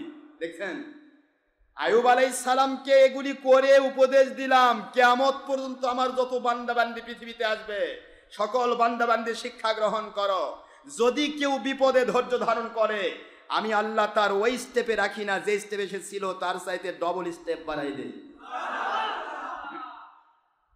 বলবো এই আয়াতের কথা বলবো? আইয়ুব আলাইহিস সালাম ছোট্ট করে বলি, একেবারেই সংক্ষেপ।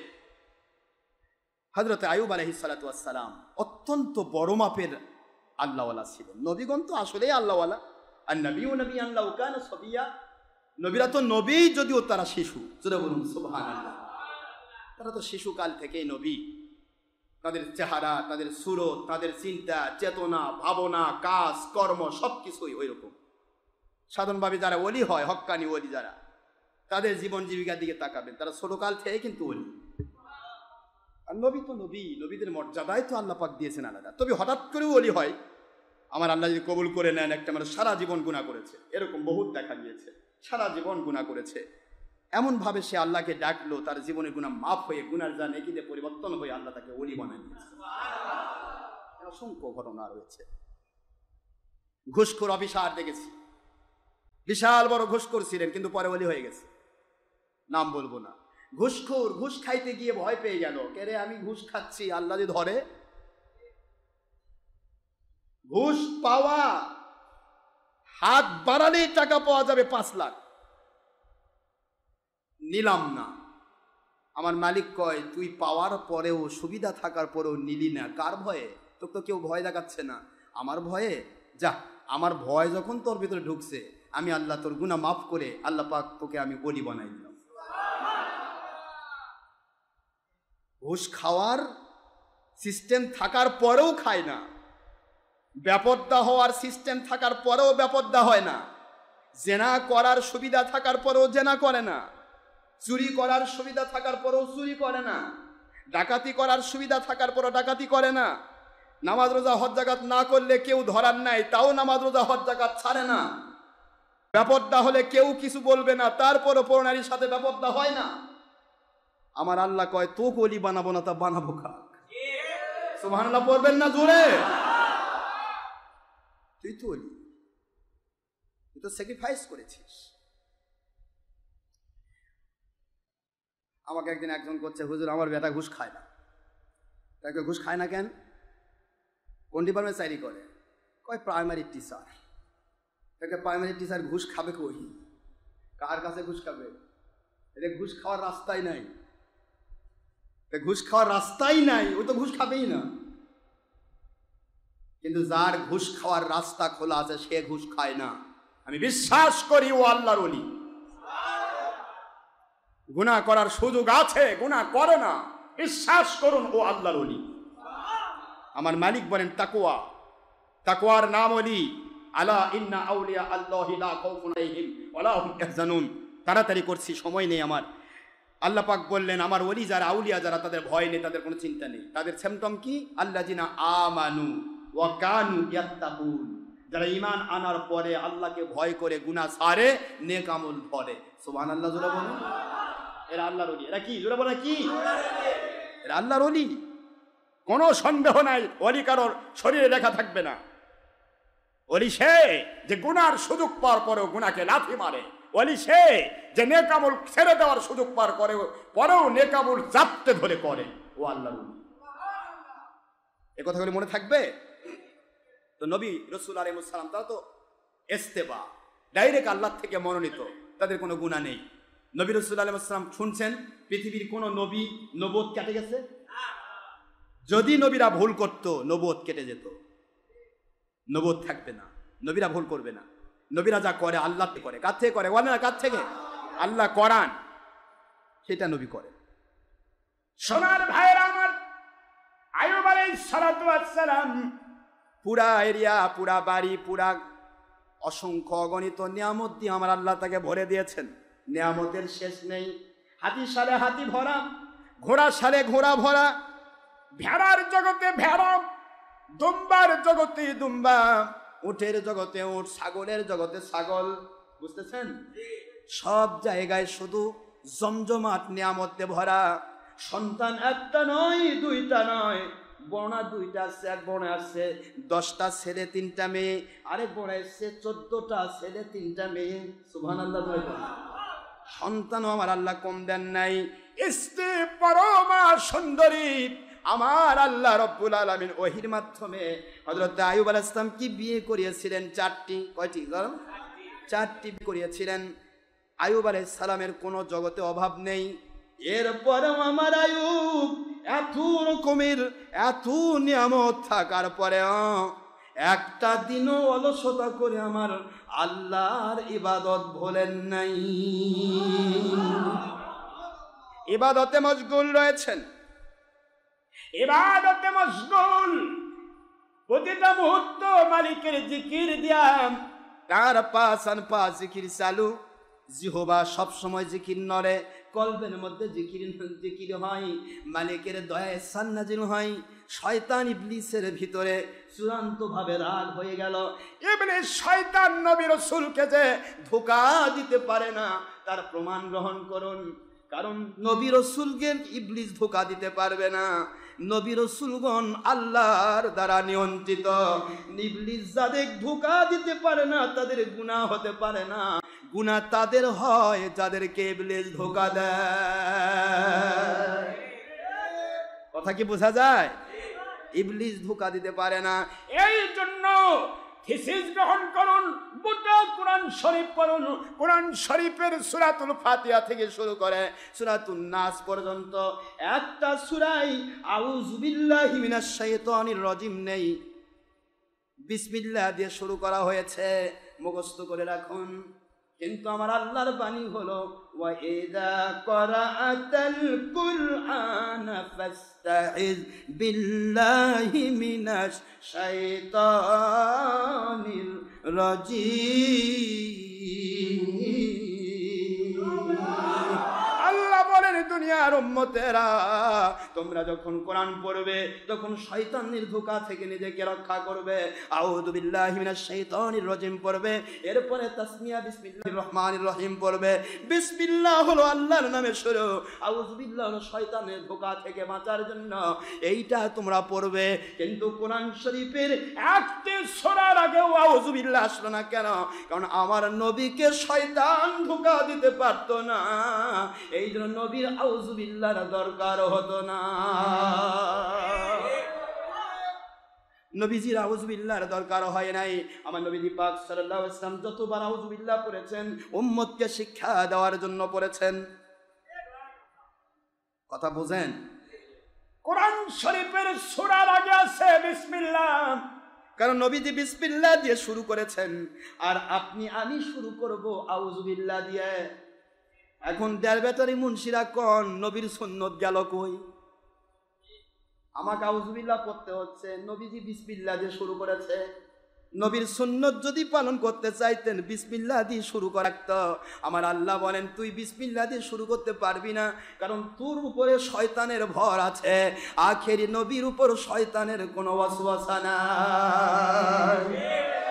মুসলমান সোনার বাইরাম, শয়তান ইবলিস নবীদেরকে ধোঁকা দিতে পারে না।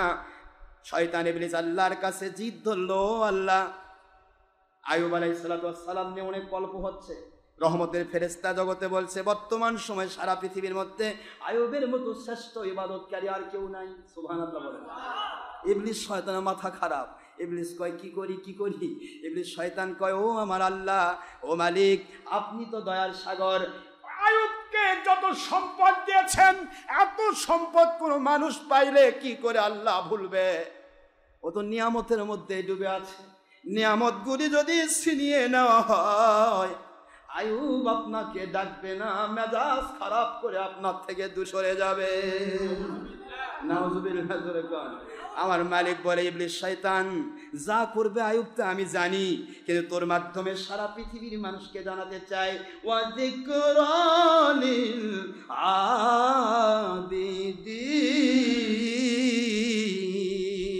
আবিদিন। আমি দুনিয়ার মানুষকে জানাতে চাই, আমার বান্দা বান্দীদেরকে শিক্ষা দিতে চাই আইয়ুবের মাধ্যমে। তুই ইবলিস তুই একটু চেষ্টা করে দেখ, আমি পাওয়ার দিলাম, যা আইয়ুবকে কতবার পরীক্ষা করবি কর, কি করতে চাস? আমি তো দেখাতে চাই আমার নবীদের উপরে কোনো শয়তানের ইফেক্ট খাটে না। সুবহানাল্লাহ। মানে শয়তান ইবলিস কোন দুরাত্মা নবীর উপরে এফেক্ট করতে পারে না, কারণ নবী আল্লাহর ওহী দ্বারা নিয়ন্ত্রিত। তুই যা চেষ্টা করে দেখ, এর সামান্যতম পরীক্ষা যদি আমি আমার বান্দা বান্দীদেরকে করি, তার যদি তারা পাশ করে, আমি আইয়ুবকে যেভাবে সাহায্য করতেছি এইভাবে সাহায্য করব। এগুলি জানা দরকার আছে না? বলবো? আইয়ুব আলাইহিস সালাম ইবাদতে মশগুল। মিস্টার ইবলিস আইয়ুব আলাইহিস সালামের শত শত বিঘা জমি, বিশাল জমিদার, শত শত বিঘা জমি, জব গম সমস্ত জমিতে আগুন লাগিয়ে দিল। দাও দাও করে আগুন জ্বলছে। রাখালরা দৌড়ে আসলেন, কৃষকেরা দৌড়ে আসলেন, হুজুর শত শত বিঘার জমি, এক বিঘার ধানও নাই, এক বিঘারও জব নাই, গম নাই, সব পুড়ে ছাই। আইয়ুব আলাইহিস সালাম আল্লাহকে সেজদা দিলেন, মালিক আপনি দয়া করে এহসান করে দিয়েছেন, আপনি দয়া করে আমানত নিয়েছেন, আমানতটা তো দিয়েছিলেন, এই আমানতের খেয়ানত হয়তো আমি করে ফেলছি, আপনি দয়া করে আমাকে ক্ষমা করে দিন। ইবলিস কয় হলো কি করলাম, কি হলো কি? মালিক আপনি তো আমাকে আমানত দিয়েছেন, হয়তো আমি আমানতের খেয়ানত করেছি, মানুষকে ঠিক মতো দান করিনি। আসলে কি দান করেননি? হয়তো এর উপর ভালো ব্যবহার করিনি, যেখানে ব্যবহার করা সেখানে করেছি, যেখানে ব্যবহার করার দরকার ছিল সেখানে করি নাই। আল্লাহ পাক হয়তো আমার পক্ষ থেকে কোনো জুলুম হয়ে গেছে, অপরাধ হয়ে যেতে পারে। আপনি দয়ার সাগর, আপনি আমানতটা যে তুলে নিয়েছেন আমার প্রতি ইহসান করেছেন। আল্লাহ কয় ইবলিস এখন দেখ, তাকাই দেখ আমার নবী কেমনে তুই ঠেকাবি দেখ। ইবলিস কয় আল্লাহ পারলাম না, তবে এবারও পারা যাবে। আল্লাহ কি মানুষ যখন গবাদি পশু হারায় তখন ওই গবাদি পশু তো পুড়ে গেল। হাতি সালে হাতি, হাতির মালিক আছে কয় হাতি নাই, পুড়ে শেষ। ঘোড়া আলা কয় ঘোড়া নাই, ওই উঁট আলা, দুম্বা আলা, ছাগল আলা, মানে যত গবাদি পশু সব বিনাশ হয়ে গেল। আইয়ুব আলাইহিস সালাম শয়তান এসে ধোকা দিচ্ছে। শয়তান বুঝতেছেন না যে আপনি এত ইবাদত করেন, এই ইবাদত করে সময় নষ্ট, দেখেন না আল্লাহ তো আপনার সাহায্য করতেছে না। আইয়ুব কয় ইবলিস ভাগ তাড়াতাড়ি এখান থেকে, আমার মালিক এগুলির মালিক, এগুলার মালিক কি আমি নাকি? ইবলিস বলতেছে এগুলার মালিক আমি না, এগুলি সব মালিক আমার আল্লাহ। তিনি আমাকে দিয়েছেন, এখন তার প্রয়োজন তিনি নিয়ে নিয়েছেন। আমি এগুলি দেখাশোনা করা আমার অনেক সময় লাগতো, ওই সময় থেকে বেঁচে গেলাম। জমি থাকলে বেশি সময় লাগে না?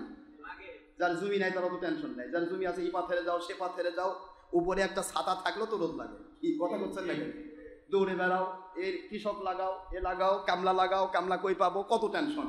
আর যার জমি নাই তে খায় আর গেল ঘুম পারে, ওর কোনো কাম নেই। কথা করছেন না কেন? খায় তো সবাই, কে খায় না? তারপরে জমি থাকা আবার দোষ বলতেছি না, কিন্তু জমি থাকাও উপকার, যদি ওটা আল্লাহর পথে ব্যয় হয় এটা আপনার নাজাতের ওসিলা। নেক আমল। আপনার সম্পদ অসুবিধা নেই, সম্পদ থাকতে পারে, সম্পদ তো থাকবেই, কিন্তু সম্পদটা যেন ব্যবহার হয় ঠিক। এরপর আল্লাহ যদি কেড়ে নেয় মন খারাপ করা যাবে? আমার আল্লাহ রাব্বুল আলামিন ইবলিসকে বলে ইবলিস পারবি না, ভাগ, ঠেকে গেছিস তুই। আমার আইয়ুব আলাইহিস সালামকে কোনো ক্ষতি করতে পারবি না, বরং আইয়ুব নয় রে, আমার আইয়ুব আলাইহিস সালাম তো নবী। এ যুগে যুগ যুগান্তরে যারা আমি আল্লাহর পথের মানুষ হবে ওদেরকে ধোঁকা দিয়ে তুই কখনো বিপথে নিতে পারবি না, পারবি না।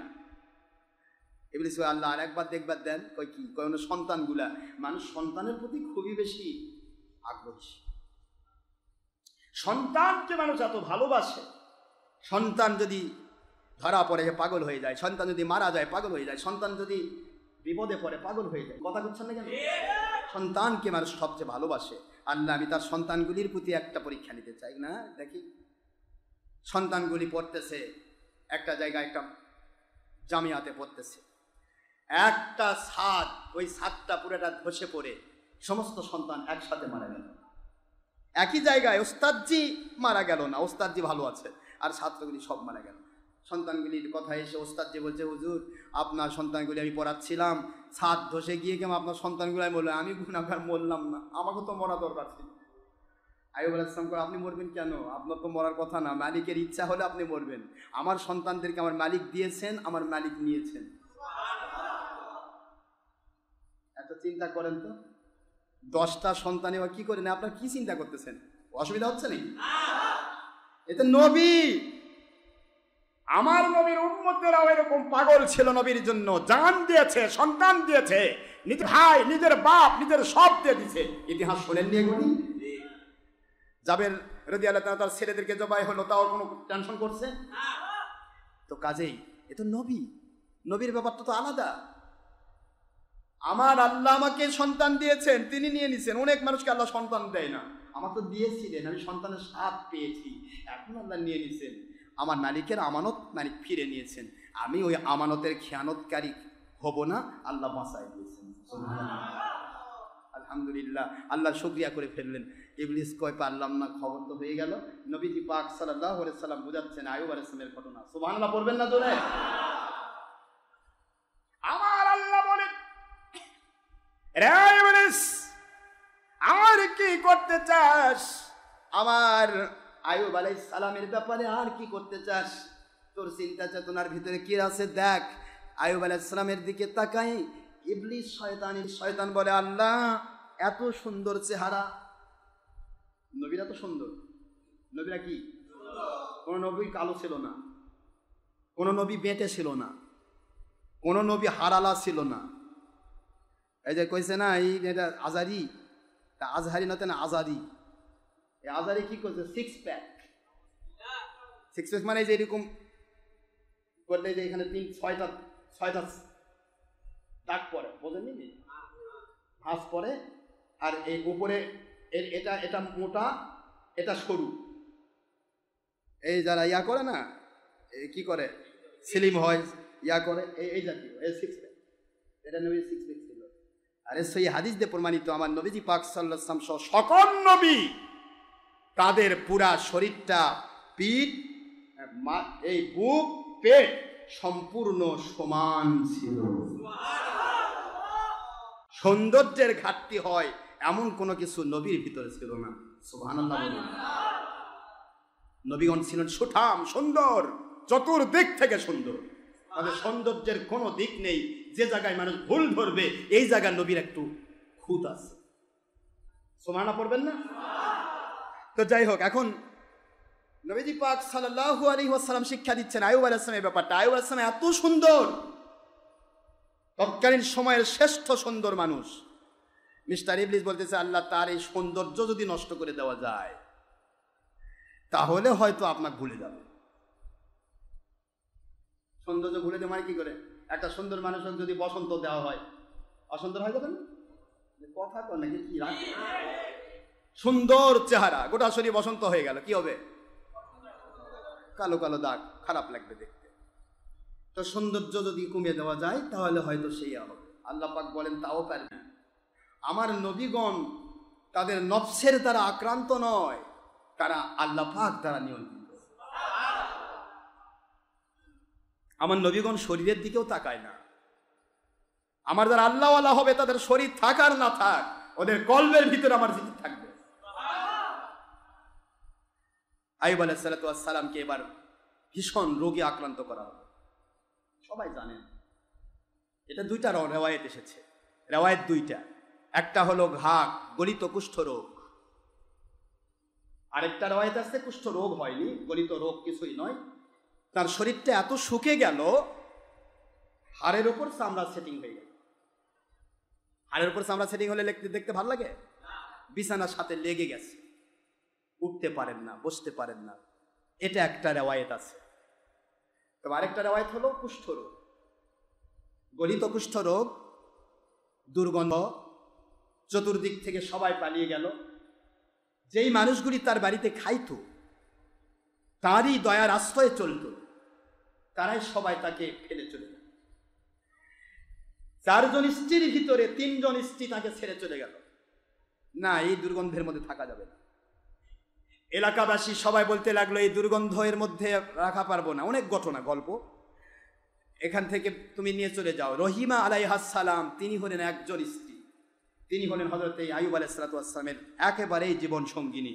তিনি একটা মুহূর্ত কালো আইয়ুবকে ছাড়েননি। সুবহানাল্লাহ। আমার সোনামণি আম্মারা খেয়াল করুন, যে মহিলা বিপদের কালেও তার স্বামীকে ছাড়ে না, সেই মহিলা হয় পৃথিবীর মধ্যে সর্বা। এই রহিমা আলাইহাস সালাম পৃথিবীর মানুষের কাছে আজও স্মরণীয়, অবরণীয় আছে, কিয়ামত পর্যন্ত স্মরণীয় থাকবে যে রহিমা ছিল তার স্বামীর সাথে মৃত্যু পর্যন্ত। এদের দাম আল্লাহ বাড়াই দিয়েছে। অন্য 3 নারী, তারাও নারী, তারা পালিয়ে গেল, সবাই পালিয়ে গেল। সংক্ষেপ করে দিচ্ছি, আইয়ুব আলাইহিস সালাতু ওয়াস সালাম এত দূর পর্যন্ত নিজেকে কন্ট্রোল করেছেন। কিতাব প্রমাণ করে শরীর থেকে পোকাগুলি নিচের দিকে নেমে যায়। ওই পোকাগুলি ধরে তুলে নিয়ে এসে আইয়ুব আলাইহিস সালাম শরীরের মধ্যে লেগে দেন। আম্মা জান রহিমা আলাইহাস সালাম আল্লাহর নবীর দিকে তাকায়া চোখের পানি ছেড়ে দিয়ে কাঁদে, ও আল্লাহর নবী, পোকাগুলি খাওয়া শেষ হয়ে গেছে, ওরা বিদায় হয়ে চলে যাচ্ছে, আপনাকে দেখে আজীব লাগতেছে, আশ্চর্য লাগে। ওই পোকাগুলিকে ধরে ধরে শরীরের মধ্যে লেগে দেওয়ার মধ্যে কি হেকমত বুঝি না গো নবী আল্লাহর। ও আল্লাহর নবী কি হেকমত। আল্লাহর নবী আইয়ুব আলাইহিস সালাম বলেন, ও রহিমা আলাইহাস সালাম, আমার প্রিয়তমা স্ত্রী, এই পোকাগুলির খাবার আমার মালিক খলিক রব আমার শরীরের মধ্যে রেখেছেন। এরা যদি আমি গড়াগড়ি করার কারণে আমার শরীরের কষ্টের কারণে এরা যদি আক্রান্ত হয়ে আমার শরীর থেকে নেমে যায়, কিয়ামতে আমার আল্লাহ যদি একটা বার প্রশ্ন করেন, আইয়ুব অমুক একটি পোকা আপনার শরীরে খাবার থেকে বঞ্চিত হয়ে গিয়েছিল, আমার মালিকের কাছে আমি জবাব দিতে পারবো না।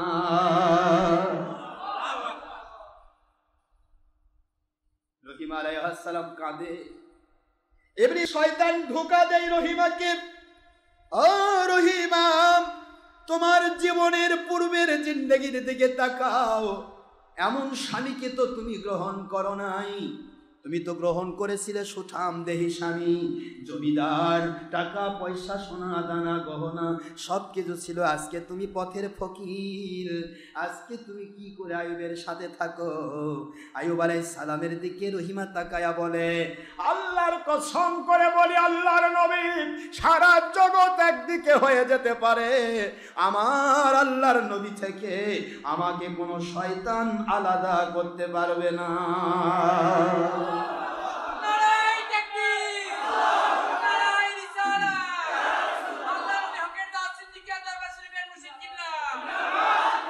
ইবলিস শয়তান হেরে গেল। আইয়ুব আলাইহিস সালাতু ওয়াস সালামের কাছে আম্মাজান রহিমা আলাইহাস সালাম একটা বার বলতেছিলেন, হুজুর আপনি হলেন আল্লাহর নবী, নবীগণ যখন আল্লাহর কাছে দোয়া করে, নবীদের দোয়া মুস্তাজাবুদ দাওয়াত, যেই মাত্র আল্লাহর কাছে নবীগণ হাত তোলেন সেই মাত্র তার দোয়া আল্লাহর দরবারে কবুল হয়ে যায়। ও আল্লাহর নবী, এতদিন হয়ে গেল দুর্গন্ধে আমার এলাকার মানুষ আমাদেরকে তাড়িয়ে দিল, নিজেদের সম্পত্তি যাদেরকে দান করেছি খাওয়াইছি সেই মানুষগুলো আমাদের থেকে বিতাড়িত হয়ে চলে গেল। ও আল্লাহর নবী, একটি বার কি আমার আল্লাহর কাছে দোয়া করা যায় না? একটি বার যদি আপনি দোয়া করেন আমার আল্লাহর কাছে, আমার মালিক আপনার দোয়া শুনবেন, আপনাকে সুস্থতা দান করবেন। কিছুই চাই না, কমের পক্ষে আপনার জীবনের সুস্থতা যদি থাকতো, এটাই আমার সবচেয়ে বড় পাওয়া ছিল। কতদিন খাটে, একবার এসে 7 বৎসর, আরেক বছর 18 বৎসর কন্টিনিউ একটা মেয়ে, একটা পচা গলিত স্বামী হাড়ের থেকে গোস্ত খুলে খুলে পড়ছে, দুর্গন্ধে নাকের মধ্যে আর দুর্গন্ধ লাগে না, দুনিয়ার সব পালায় যায়, রহিমার নাকে গন্ধ লাগে না। সুবহানাল্লাহ। এই আবেদনটুকু তিনি করলেন। আইয়ুব আলাইহিস সালাতু ওয়াস সালাম বলেন, রহিমা সম্ভবত ইবলিস শয়তান আপনাকে ধোঁকা দিচ্ছে, আপনার পূর্বের নিয়ামতের কথা স্মরণ করে দিচ্ছে। আপনি ইবলিসের ধরায় খেয়েছেন, ইবলিসের ধরা যখন খেয়েছেন, বিশ্বাস করুন আমার মালিক যদি আমাকে সুস্থ করেন আমি আপনাকে 100 বেত্রাঘাত করব। বুঝেন ইবলিস শয়তান কেমনে ধোঁকা দেবে? স্ত্রী একটু দোয়া করবে করছে আর নবী আল্লাহর কাছে, আর এটাও তার অপরাধ আমার আল্লাহর কাছে। রহিমা আলাইহিস সালাম, আপনি কি চিন্তা করেছেন আমাদের জীবনের সচ্ছল জীবন কতদিন ছিল বলুন? রহিমা আলাইহিস সালাম বললেন 80 বৎসর, মতান্তরে 70 বৎসর, দুইটা রাওয়ায়াত, 70 মতান্তরে 80 বৎসর আমরা সচ্ছল ছিলাম, সব সম্পদ। আমার আল্লাহ আমাকে দয়া করে এহসান করে পরীক্ষার ভিতরে রেখেছেন কত বৎসর? রহিমা আলাইহিস সালাম বললেন 7 থেকে 18 বৎসর, এক বর্ণনা 7 আর এক বছর 18। আচ্ছা আপনি বলুন তো, সচ্ছল জীবনটা বড় ছিল নাকি এই অসচ্ছল জীবনটা বড়? রহিমা আলাইহিস সালাম বললেন, হুজুর সচ্ছলটাই তো অনেক দিন ছিল, 70 বৎসর, 80 বৎসর, আয়ু মাত্র 17 থেকে 18 বছর। আইয়ুব আলাইহিস সালাম বলেন, রহিমা, নবীদের যা শান নয়, নবুয়তের শান নয়, সচ্ছলতা পাইলে আল্লাহর শুকরিয়া করবে, আর অসচ্ছল হলে আল্লাহর কাছে বিপদ মনে করবে। এটা নবীদের শান নয় গো রহিমা আলাইহিস সালাম। নবীর শান হলো আমার আল্লাহ যেভাবেই রাখবেন সেটাই নবীদের জন্য আল্লাহর পক্ষ থেকে নিয়ামত। রহিমা আলাইহিস সালাম কেমন করে আমার ওই মালিকের কাছে আমি বলবো, ও মালিক, 80 বৎসর সচ্ছল ছিলাম, 7 বৎসর মতান্তরে 18 বৎসর কষ্টে রয়েছি, আমাকে একটু রক্ষা করুন। এই কথা বলতে আমার লজ্জা হবে, কারণ আমার সচ্ছল জীবন আমি একটি দিনও বলি নাই। আমি সচ্ছল জীবিকা লাভ করেছি, 80 বছর হয়ে গেল। ও মালিক, আপনি আমাকে অসচ্ছল বানাই দেন, এমনটি তো কোনোদিন বলি নাই। আজকে আমার মালিক দয়া করে এহসান করে আমার উপর পরীক্ষা গ্রহণ করছেন, আর এই মুহূর্তে আমি মালিককে বলবো আমি বিপদে আছি, অসচ্ছল আছি, আপনি সচ্ছল করে দেন। এইটা আমি পারবো না, আমার লজ্জার কারণ হবে, কারণ আমার আল্লাহর নিয়ামতের না শুকরিয়া হবে। ওই সচ্ছল জীবিকাও ছিল আমার আল্লাহর নিয়ামত, আজকের অসচ্ছল এবং বিপদগ্রস্ত সময়টা এটাও আমার আল্লাহর দেওয়া নিয়ামত।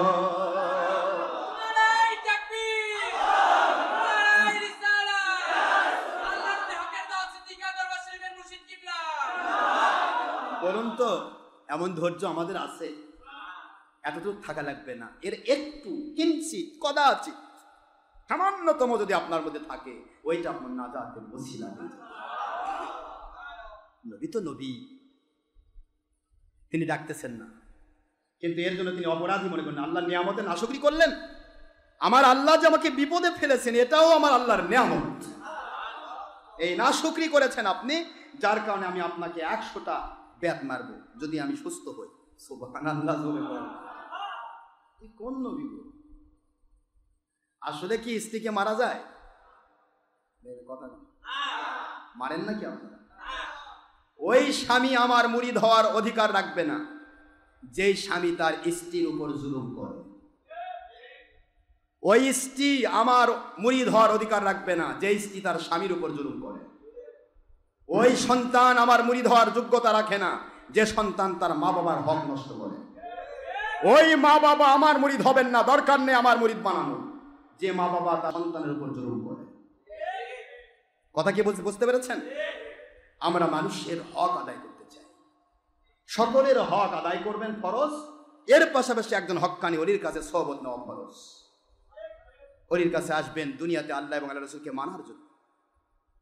কারো কাছ থেকে 10 টাকা কামাইয়ের জন্য আমি বসি নাই, যে আপনি আসবেন আর 10 টাকা নোট দিয়ে যাবেন আর বলে বাবা আমার মুরিদ খুব ভালো। দরকার নেই, আপনি 10 দিবেন আর 10 লাখ দিবেন না কি দিবেন এটা আপনার বিষয়। আমি কারো কাছে পয়সা পাওয়ার আশায় এখানে বসি নাই, আমি বসেছি আমার মালিককে এবং আল্লাহর হাবিবের মহব্বত, আল্লাহর মহব্বত আপনার ভিতরে ঢুকায় দিয়ে মালিকের সাথে কানেকশন করাতে, যাতে দুনিয়াতে যা আপনার দরকার মালিকের পক্ষ থেকে পেয়ে যান। আখেরাতে জান্নাত দরকার, মালিকের পক্ষ থেকে যেন আমাদের মতো গুনাহগারের সাথে আল্লাহ আপনার জান্নাত দেন। এইটা আমার চাহিদা। আইয়ুব আলাইহিস সালাম বললেন, রহিম, আল্লাহর নিয়ামতের নাশুকরি করা যাবে না। আমার মালিক খলিক রব এবার শিক্ষা দিচ্ছেন, স্ত্রীর পরামর্শের মধ্যেও বরকত আছে। কি কথা বললেন? স্ত্রী হলেন অর্ধাঙ্গিনী। স্বামীর জন্য স্ত্রী মনে রাখেন, যেই স্বামীর স্ত্রী আল্লাহওয়ালা, আল্লাহ প্রদত্ত নিয়ামত এটা সবার কপালে জোটে না। আল্লাহওয়ালা স্ত্রী যদি স্বামীর হয়, বিশ্বাস করুন ওই স্ত্রী বাড়িতে ইবাদত করবে, ও স্বামীর জন্য আমার আল্লাহ পাকের পক্ষ থেকে রক্ষা কবচ হয়ে যাবে। এক থাবা তাবিজ লে ঘোরা লাগবে না। কবচ মানে বোঝেন তো? তাবিজ, তাবিজ দেওয়া না জায়েজ নয়, তাবিজ দেওয়া কি জায়েজ, আমি তা বলছি না। আপনার স্ত্রীর দোয়া স্বামীর জন্য রক্ষা কবচ, আর নেককার স্বামী পাওয়া স্ত্রীদের জন্য সবচাইতে বড় নিয়ামত কপাল। এটা সবার কপালে জোটে না। যদি নেককার স্বামী পেয়ে যায় কোন স্ত্রী, বিশ্বাস করুন ওই স্বামীর আমল এবং দোয়াগুলি তার স্ত্রীর জন্য রক্ষা কবচ। ওরা বিপদে পড়বে না, একজন আরেকজনের পরিপূরক। সেদিকে যায় না। শিক্ষা দিতে গেলে সারাদিন যাবে। হযরত আইয়ুব আলাইহিস সালামকে আমার আল্লাহ বলতেছেন, আইয়ুব আপনার মধ্য দিয়ে সারা দুনিয়ার মানুষকে বুঝিয়ে দিতে চায় স্ত্রীর সাথে পরামর্শ করা, স্ত্রীর কোনো পরামর্শ গ্রহণ করা, এটার মধ্যেও বরকত রয়েছে। আমি আল্লাহ সেই বরকতটা শিক্ষা দেওয়ার জন্য এবার আইয়ুব আলাইহিস সালামের জিহবার নিকটে গিয়ে একটা পোকা কেবলমাত্র কিলিবিলি করে। এবার আইয়ুব আল্লাহকে না ডেকে আর পারবে? এতক্ষণ শুধু জিকির করতেছে, একবারও বলেননি আল্লাহ বিপদ থেকে বাঁচান। আরে বিপদ দিছে আমার আল্লাহ। যখন আমার আল্লাহর নিয়ামত দেওয়া আমার উপরে কমপ্লিট হবে তখন তিনি বিপদ উঠায় নেবেন। সুবহানাল্লাহ বলবেন না? কি হচ্ছে না? আমাদেরকে তা বলা হয়, আমাদেরকে বলা হয়েছে আপনি বিপদে পড়েছেন সাথে সাথে আল্লাহর কাছে সাহায্য চান। সুবহানাল্লাহ বলবেন না জোরে? যখনই বিপদ হচ্ছে সাহায্য চান, যখনই অসুখ হয়েছে সাহায্য চান, মালিকের দিকে মোতাবজ্জ থাকেন। মালিক বলেন আমি সাহায্য করব, তোমার গুনাহ মাফ করে দেব। নবীর কথা আলাদা। নবী আইয়ুব আলাইহিস সালাম এবার স্ত্রীর কথা মানতে এবার বাধ্য হচ্ছেন। খেয়াল করেন, স্ত্রী পরামর্শ দিয়েছেন আল্লাহর কাছে দোয়া করলে তো কবুল হয়। আপনি তো মুস্তাজাবুদ দাওয়াত, নবীর দোয়া সব সময় কবুল। নবী বলতেছে আমি উম্মতের জন্য দোয়া করব, আমার জন্য কে? সুবহানাল্লাহ বলবেন না জোরে? আমাকে আমার মালিক নিয়ামত দিয়েছে, সচ্ছলতা দিয়েও নিয়ামত, অসচ্ছলতা দিয়েও নিয়ামত, সুস্থতা দিয়েও নিয়ামত, অসুস্থতাও নিয়ামত, দুটাই নিয়ামত। কোনো নিয়ামতের নাশুকরি আমি করতে পারবো না। সুবহানাল্লাহ। স্ত্রী যখন বলেছে এটা নিলেন না। মাশাআল্লাহ, মালিকের দয়া ইহসান হলো। আস্তে করে একটা পোকাকে দায়িত্ব দিল, পোকা যা। আইয়ুব আলাইহিস সালাম দোয়া করান লাগবে। আমি তো কবুল করে ফেলেছি, এখন দোয়া করান লাগবে। দোয়া যে করতে হয়, স্ত্রীর কথাটাও রক্ষা হোক, দোয়াও করুক, আমি আল্লাহ পাক তাকে সাহায্য করি। আসলে পোকা তো তার জবান খাবে না, পোকা তো কল্প খাবে না, পোকার ক্ষমতা নেই। একটা পোকাকে মালিক অর্ডার দিলেন আইয়ুব আলাইহিস সালামের জিহবার কাছে, যেই জিহবাতে আমার জিকিরে মশগুল আছে। যেই জিহবাতে কিসে মশগুল? জিহবাদের মশগুল। জিহবার কল্প সংগ্রহণে, হুলকুমার কল্পের সংযোগে তো জিকির হয়, জিকিরে মশগুল আছে। ওখানে কি একটু শুরুবুরি দেখ কি করে। এবার আইয়ুব আলাইহিস সালাম লক্ষ্য করতেছেন জিহবার কাছে এসে একটা কিলবিল করতেছে। এবার আইয়ুব আলাইহিস সালাম বলছে রব্বি, এবারে দোয়া আসতেছে সূরাতুল আম্বিয়া আলাইহিস সালামের 83 নম্বর আয়াত। আমার আল্লাহ বলেন ওয়া আইয়ুবা ইযনাদা রব্বি আন্নি মাসানিয়াদ-দুররু ওয়া আনতা আরহামুর রাহিমিন। আল্লাহ কয়, আল্লাহ পাক বলেন দেখেন আইয়ুব করে দোয়া করে না। এবার আইয়ুব দোয়া করতেছে, আয় আমার মালিক খালিক রব, ও দয়ার সাগর আল্লাহ, পুরা শরীর যদি পোকা খেয়ে ফেলে আমি আইয়ুবের জীবনে আপত্তি থাকবে না। পা খেয়ে ফেলুক, মাথা খেয়ে ফেলুক, হাত খেয়ে ফেলুক, পুরা শরীর খেয়ে ফেলুক, আমার কোনো আপত্তি নাই। কিন্তু যেই জিহবা দিয়ে, যেই কল্পটা দিয়ে, যেই অন্তরটা দিয়ে আপনার দয়ার সাগর আল্লাহ আপনার নাম মুবারকের জিকির করব, ওইটাকে পোকা যেন খেতে না পারে। ও মালিক খালিক রব, আমার জবান, আমার জিহবা, আমার কল্ব এখানে পোকা এসে কিলিবিলি করে। যদি পোকা আমার কল্ব, আমার জিহবা, আমার জবান যদি খেয়ে ফেলে আমি আপনার নাম জপ করতে পারবো না, আপনার জিকির করতে পারবো না। যেই জগতে আল্লাহর জিকির করা যায় না ওই জগতে আইয়ুবের কোনো দাম থাকবে না। আমার মালিক খালিক রব, আপনি দয়া করে আমার জিহবাকে রক্ষা করুন, আমার জবানকে রক্ষা করুন, আমার কলকে রক্ষা করুন। আপনি দয়া করে কার আক্রমণ থেকে রক্ষা করুন। মতান্তরে মাসানিয়াত দুর্লু শব্দের অর্থ আমাকে কষ্টে পেয়েছে আল্লাহ, মনের মধ্যে বড় কষ্ট, আমার শরীর খাইছে, আমার আপত্তি নেই, কষ্ট নেই, কিন্তু আপনাকে ডাকার অস্ত্রটা যদি খেয়ে ফেলে তাহলে আমি ডাকতে পারবো না আপনাকে। এই না ডাকার কষ্ট আমাকে পীড়া দিচ্ছে, কষ্ট দিচ্ছে। মাসানিয়াত দুররু আমাকে পীড়া দিচ্ছে, কষ্ট দিচ্ছে। ওয়ান্তার হামুর রহিমের, আপনি দয়ার সাগর আল্লাহ। ইচ্ছা করলে আপনি দয়া করে আপনাকে ডাকার তৌফিক দেওয়ার মতো পরিপূর্ণ যোগ্যতা আপনি আমাকে দান করতে পারেন। যেই মাত্র কথা হয়ে গেল, আমার আল্লাহ বলেন ডাইরেক্ট পরে আয়াত 84 নম্বর আয়াত সূরাতুল আম্বিয়া, রব্বুল আলামিন ঘোষণা দেন দুনিয়ারবাসী আমার আয়ুবকে ডাকলাম, উনি আমাকে ডাক দিলেন। এতে প্রমাণ হয়ে গেল নবীরা আল্লাহকে ডাকুক এটা আমার আল্লাহ চান, কোন বান্দা দোয়া করুক এটা আমার আল্লাহ পছন্দ করেন। এই জন্য মুসলিম শরীফের হাদিসে আসছে, বান্দা যখন আল্লাহর কাছে দোয়া করে আর ইমাম যখন দোয়া করে, মুক্তাদি যখন আমিন আমিন আমিন করে, আমার আল্লাহ রব্বুল আলামিন ওই দোয়াটা কবুল করে নেয়। আল্লাহর হাবিব বলেন কোন মুসলমান আল্লাহ ওয়ালা যখন দোয়া করে আমার মালিক রব্বুল আলামিন সঙ্গে সঙ্গে সাড়া দিয়ে দেন। ওই বান্দাটা যদি দোয়া করে আল্লাহ খুশি হন, ওই বান্দা দোয়া না করলে আল্লাহ নারাজ হন। এই জন্য দুনিয়ার মানুষের কাছে বারবার চাইলে মানুষ নারাজ হয়, আমার মালিকের কাছে না চাইলে আমার মালিক নারাজ হন।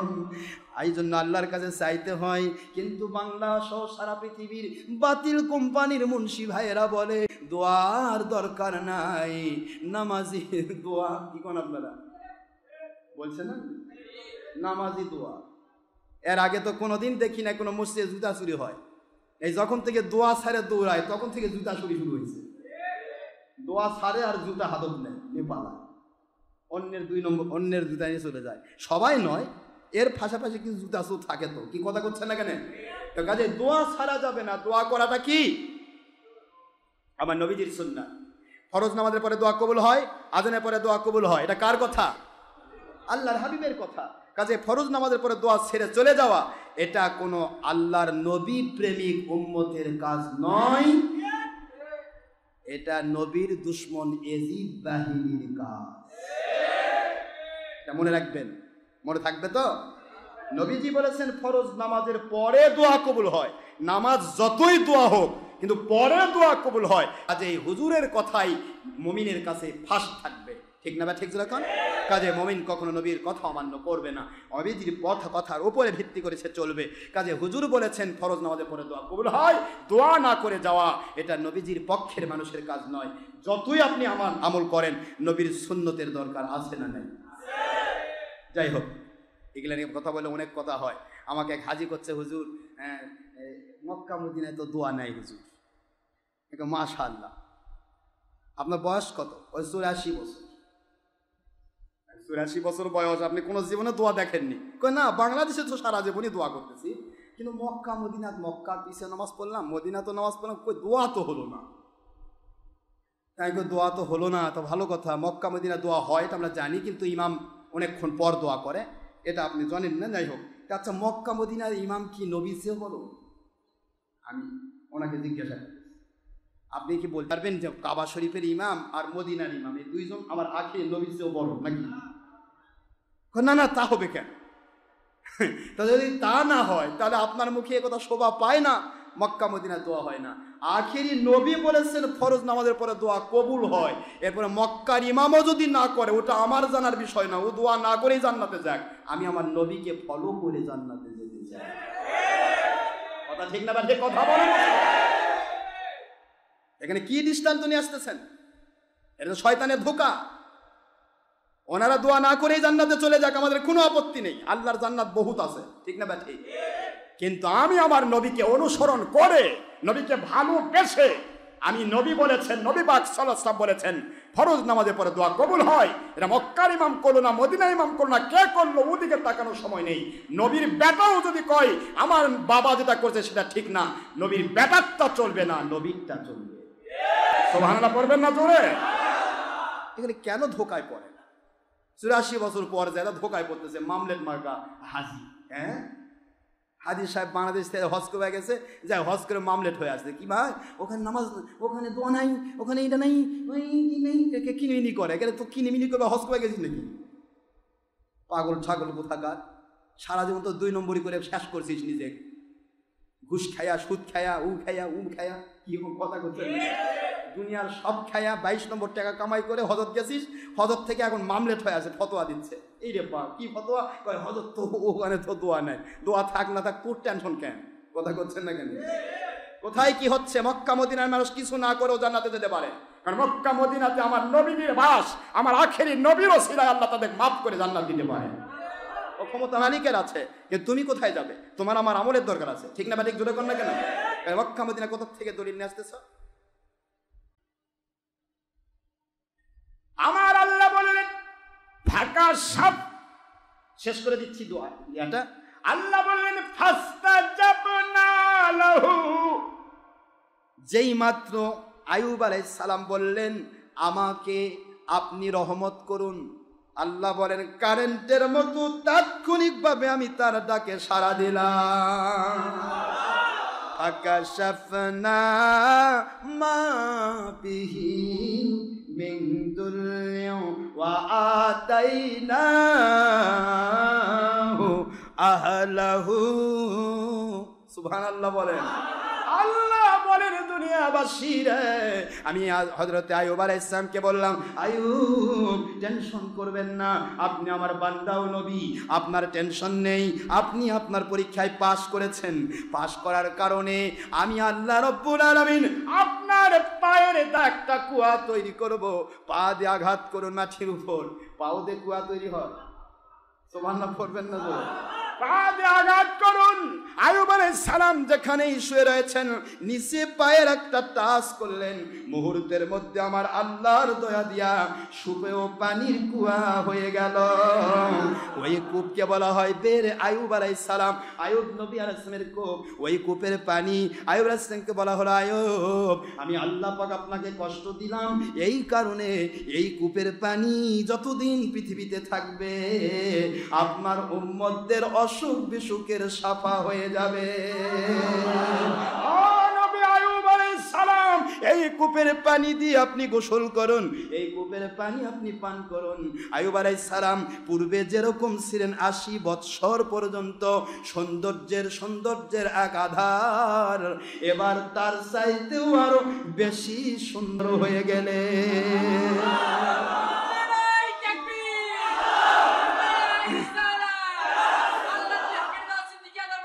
আরো সুন্দর, আরো সুন্দর। হযরত রহিম আলাইহিস সালাম নতুন জীবন ফিরে পেলেন। নতুন করে আল্লাহ বললেন আমি কি কি দিলাম শোনো, কি কি দিলাম। ফাঁকা সাফনা মা বিহি, যা ছিল তার থেকে আমি তাকে সুস্থতা দান করলাম। এরপরে আল্লাহ বলেন ওয়া আতাইনাহু, আমি তাকে দান করলাম, ডাইরেক্ট ইবারত কোরআনের ওয়া আতাইনাহু, আমি তাকে দান করলাম। কি দান করেছি? আহলাহু, তার স্ত্রী রহিমা সহ আরো 3 জন স্ত্রী যারা ছিল সবাইকে নতুন করে সুন্দরী রূপসী বানায়া তার সামনে হাজির করলাম। সুবহানাল্লাহ জোরে কোন। ওয়া মিসলাহুম মাআহুম রহমাতাম মিন ইনদিনা,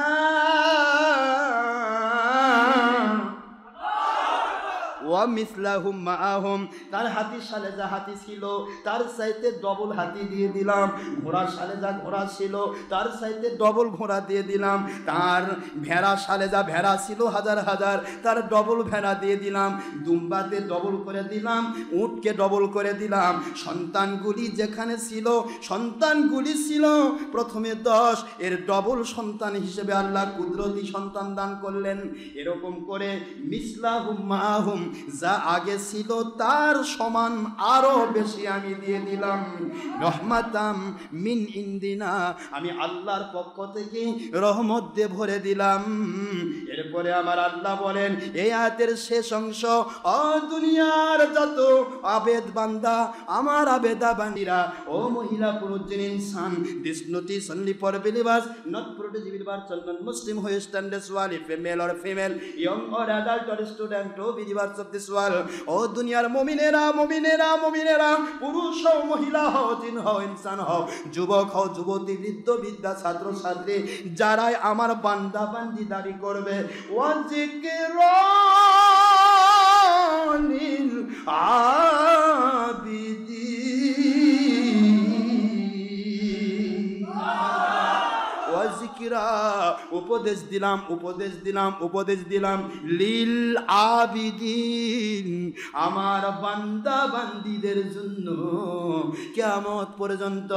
আমার আয়ুব আলাইহিস সালাতু ওয়াস সালামের দিয়ে খেয়াল করে একটু যদি ধৈর্যের পরাকাষ্ঠা দেখাও, অসুস্থ হয়ে যদি মন খারাপ না করো, তোমার সচ্ছল জীবিকা ছিল, অসচ্ছলতায় মন খারাপ না করো, সচ্ছলতা যদি তোমাকে আল্লাহ থেকে ভোলাতে না পারে, অসচ্ছলতা যেন তোমাকে বিরক্তিকর বানায় আল্লাহ থেকে দূরে সরাতে না পারে, এমন ধরনের একটু একটু সামান্যতম যদি ধৈর্যের পরাকাষ্ঠা দেখাও আমার বান্দা বান্দিরা, আমার আয়ুবকে যেমন পূর্বের সব ডবল করে ফিরে দিলাম, আমি আল্লাহ কিয়ামত পর্যন্ত তোমাদেরকেও সেইভাবেই ফিরাইয়া দেব।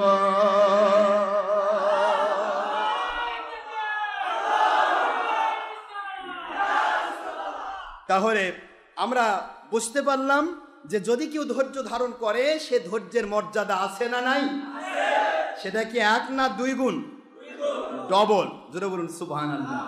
মালিক খলিক রগ আমাদের বোঝার তৌফিক দিন। এই যে ঘটনাটা ঘটেছিল, যেদিন তিনি সাফা পেয়েছিলেন, এই সাফার দিনটা ছিল আশুরা মিনাল মুহররম, যার কারণে মুহররম মাসে এই ঘটনা বলতেছি। আর ঘটনা বলার সময় আছে নাকি আমার? এগুলো বলার উদ্দেশ্য হচ্ছে এই সাফার দিনটা যেদিন তিনি কূপ পেয়েছিলেন আল্লাহর পক্ষ থেকে, এবং কমপ্লিট সারা জিন্দেগির সব ফিরে পেয়েছিলেন ডবল করে, সেই দিনটা কি ছিল? আশুরা মিনাল মুহররম। এই শাহরুল্লাহিল মুহররম, মুহররম মাসের 10 তারিখ আশুরার দিন। মহান আল্লাহ আমাদের সবাইকে কবুল করুন। যদি আল্লাহ তৌফিক দান করেন, ইউনূস আলাইহিস সালাম কি জন্য মাছে পেরে গেছিলেন, এই ঘটনা আগামী জুমাতে বলা হবে, যদি আল্লাহ তৌফিক দান করেন। সবাই আমিন। আসতেছিলেন না, এটা একটা কথা। আর একটা হলো হযরতে রহিমা আলাইহিস সালামকে তিনি 100 দৌড়া মারতে চেয়েছিলেন। এই দুইটা কথা এখানে ফিনিশিং করতে হবে, ছোট্ট করে বলে দেই। রাসূল পাক সাল্লাল্লাহু আলাইহি ওয়াসাল্লাম আসতেছিলেন না, সাহাবায়ে কেরাম বসে থাকতে থাকতে দেখা গেল সেদিন রাত্রি দ্বিপ্রহর হয়ে গেল, রাত 12টা পার হয়ে গেল। সুবহানাল্লাহ বলেন। হুজুর সাল্লাল্লাহু আলাইহি ওয়াসাল্লাম চলে আসলেন, এটাও শিক্ষা। আল্লাহর হাবিব বললেন, আপনারা কি নামাজের জন্য বসে রয়েছেন? ইয়া রাসূলুল্লাহ সাল্লাল্লাহু আলাইহি ওয়াসাল্লাম, হ্যাঁ আমরা নামাজের জন্য বসে রয়েছি। হুজুর সাল্লাল্লাহু আলাইহি ওয়াসাল্লাম বললেন, কিয়ামত পর্যন্ত আমার উম্মতদের শিক্ষা দিন, যারা আল্লাহর সন্তুষ্টির জন্য নামাজের উদ্দেশ্যে মসজিদে এসে বসে থাকবে, যতক্ষণ বসে থাকবে ততক্ষণই সে নামাজ আদায় করতেছে, এই সওয়াবই আমার আল্লাহ তাকে দান করবেন। এশার নামাজ হুজুর পাক সাল্লাল্লাহু আলাইহি ওয়াসাল্লাম পড়ালেন এবং এই ফজিলত বর্ণনা করা হলো। সুতরাং সময় আল্লাহর ঘরে এসে যত ব্যয় করবেন, এটা কিন্তু আল্লাহর কাছে আপনার থেকে যাবে, জমা থেকে যাবে। এটা কোনোদিন এটা খরচ হবে না, জমা। আরেকটা বিষয় হলো, রহিমা আলাইহিস সালামকে যে দৌড়া মারতে চেয়েছিল, নবী আইয়ুব আলাইহিস সালাম আল্লাহর দিকে মুতাওয়াজ্জহ হয়ে, আমার আল্লাহ পাক, আমি তো আপনার কারণে যে আমার আল্লাহর নিয়ামতের কেন সে নাশুকরি করবে, এই জন্য আমি তাকে দৌড়া মারতে চেয়েছিলাম, আমি কি করব, আপনি দয়া করে বাদ দিয়ে দিন। আল্লাহ পাক বললেন, কোনো মহিলাকে মারার জন্য আমি তৈরি করি নাই। সুবহানাল্লাহ। আপনি কয়েকটা ঘাস নেন, ঘাস, দুর্বা ঘাস, ঘাস দিয়ে আস্তে আস্তে করে রহিমা আলাইহিস সালামের শরীরের উপরে ঘাস দিয়ে আস্তে আস্তে করে আঘাত করা হলো। সুবহানাল্লাহ বলবেন না? তবুও তার শর্তকে পূরণ করা হলো, যেহেতু নবীগণ মিথ্যা কথা বলেন না। সুবহানাল্লাহ। কিন্তু আল্লাহ পাক কোনো মহিলাকে নির্যাতনের জন্য, মারার জন্য আল্লাহ তৈরি করেন না। মহিলাদেরকে ভালোবাসার জন্য, আদর দেওয়ার জন্য, যত্ন দেওয়ার জন্য, সম্মান দেওয়ার জন্য আল্লাহ পাক তৈরি করেছেন। মহিলা আম্মার জাত, মহিলা মা, মহিলা বোন, মহিলা মেয়ে, মহিলা স্ত্রী, তাদের প্রতি সবসময় যত্নশীল হবেন, এবং মা বোনেরা আপনারাও স্বামীর প্রতি যত্নশীল হবেন। স্ত্রীরা আর সন্তানরা মায়ের প্রতি, মারা সন্তানদের প্রতি যত্নবান হবেন। এটা আপনাদের জন্য কিয়ামতের দিন একসাথে জান্নাতে হওয়ার ওসিলা হবে। সুবহানাল্লাহ। وما علينا إلا البلاغ المبين. هذا ما عندي ما ينفع ما عند الله ورسوله صلى الله عليه وسلم. بعد سبحانك اللهم وبحمدك أشهد أن لا إله إلا أنت أستغفرك وأتوب إليك. জেনারেল সুন্নত নামাজ আদায় করেন নাই, অনুগ্রহপূর্বক কবুল জুমা 4 রাকাত সুন্নতে মুআক্কাদা আদায় করুন। সময় 5 মিনিট। আসসালামু আলাইকুম ওয়া রাহমাতুল্লাহি ওয়া বারাকাতুহু।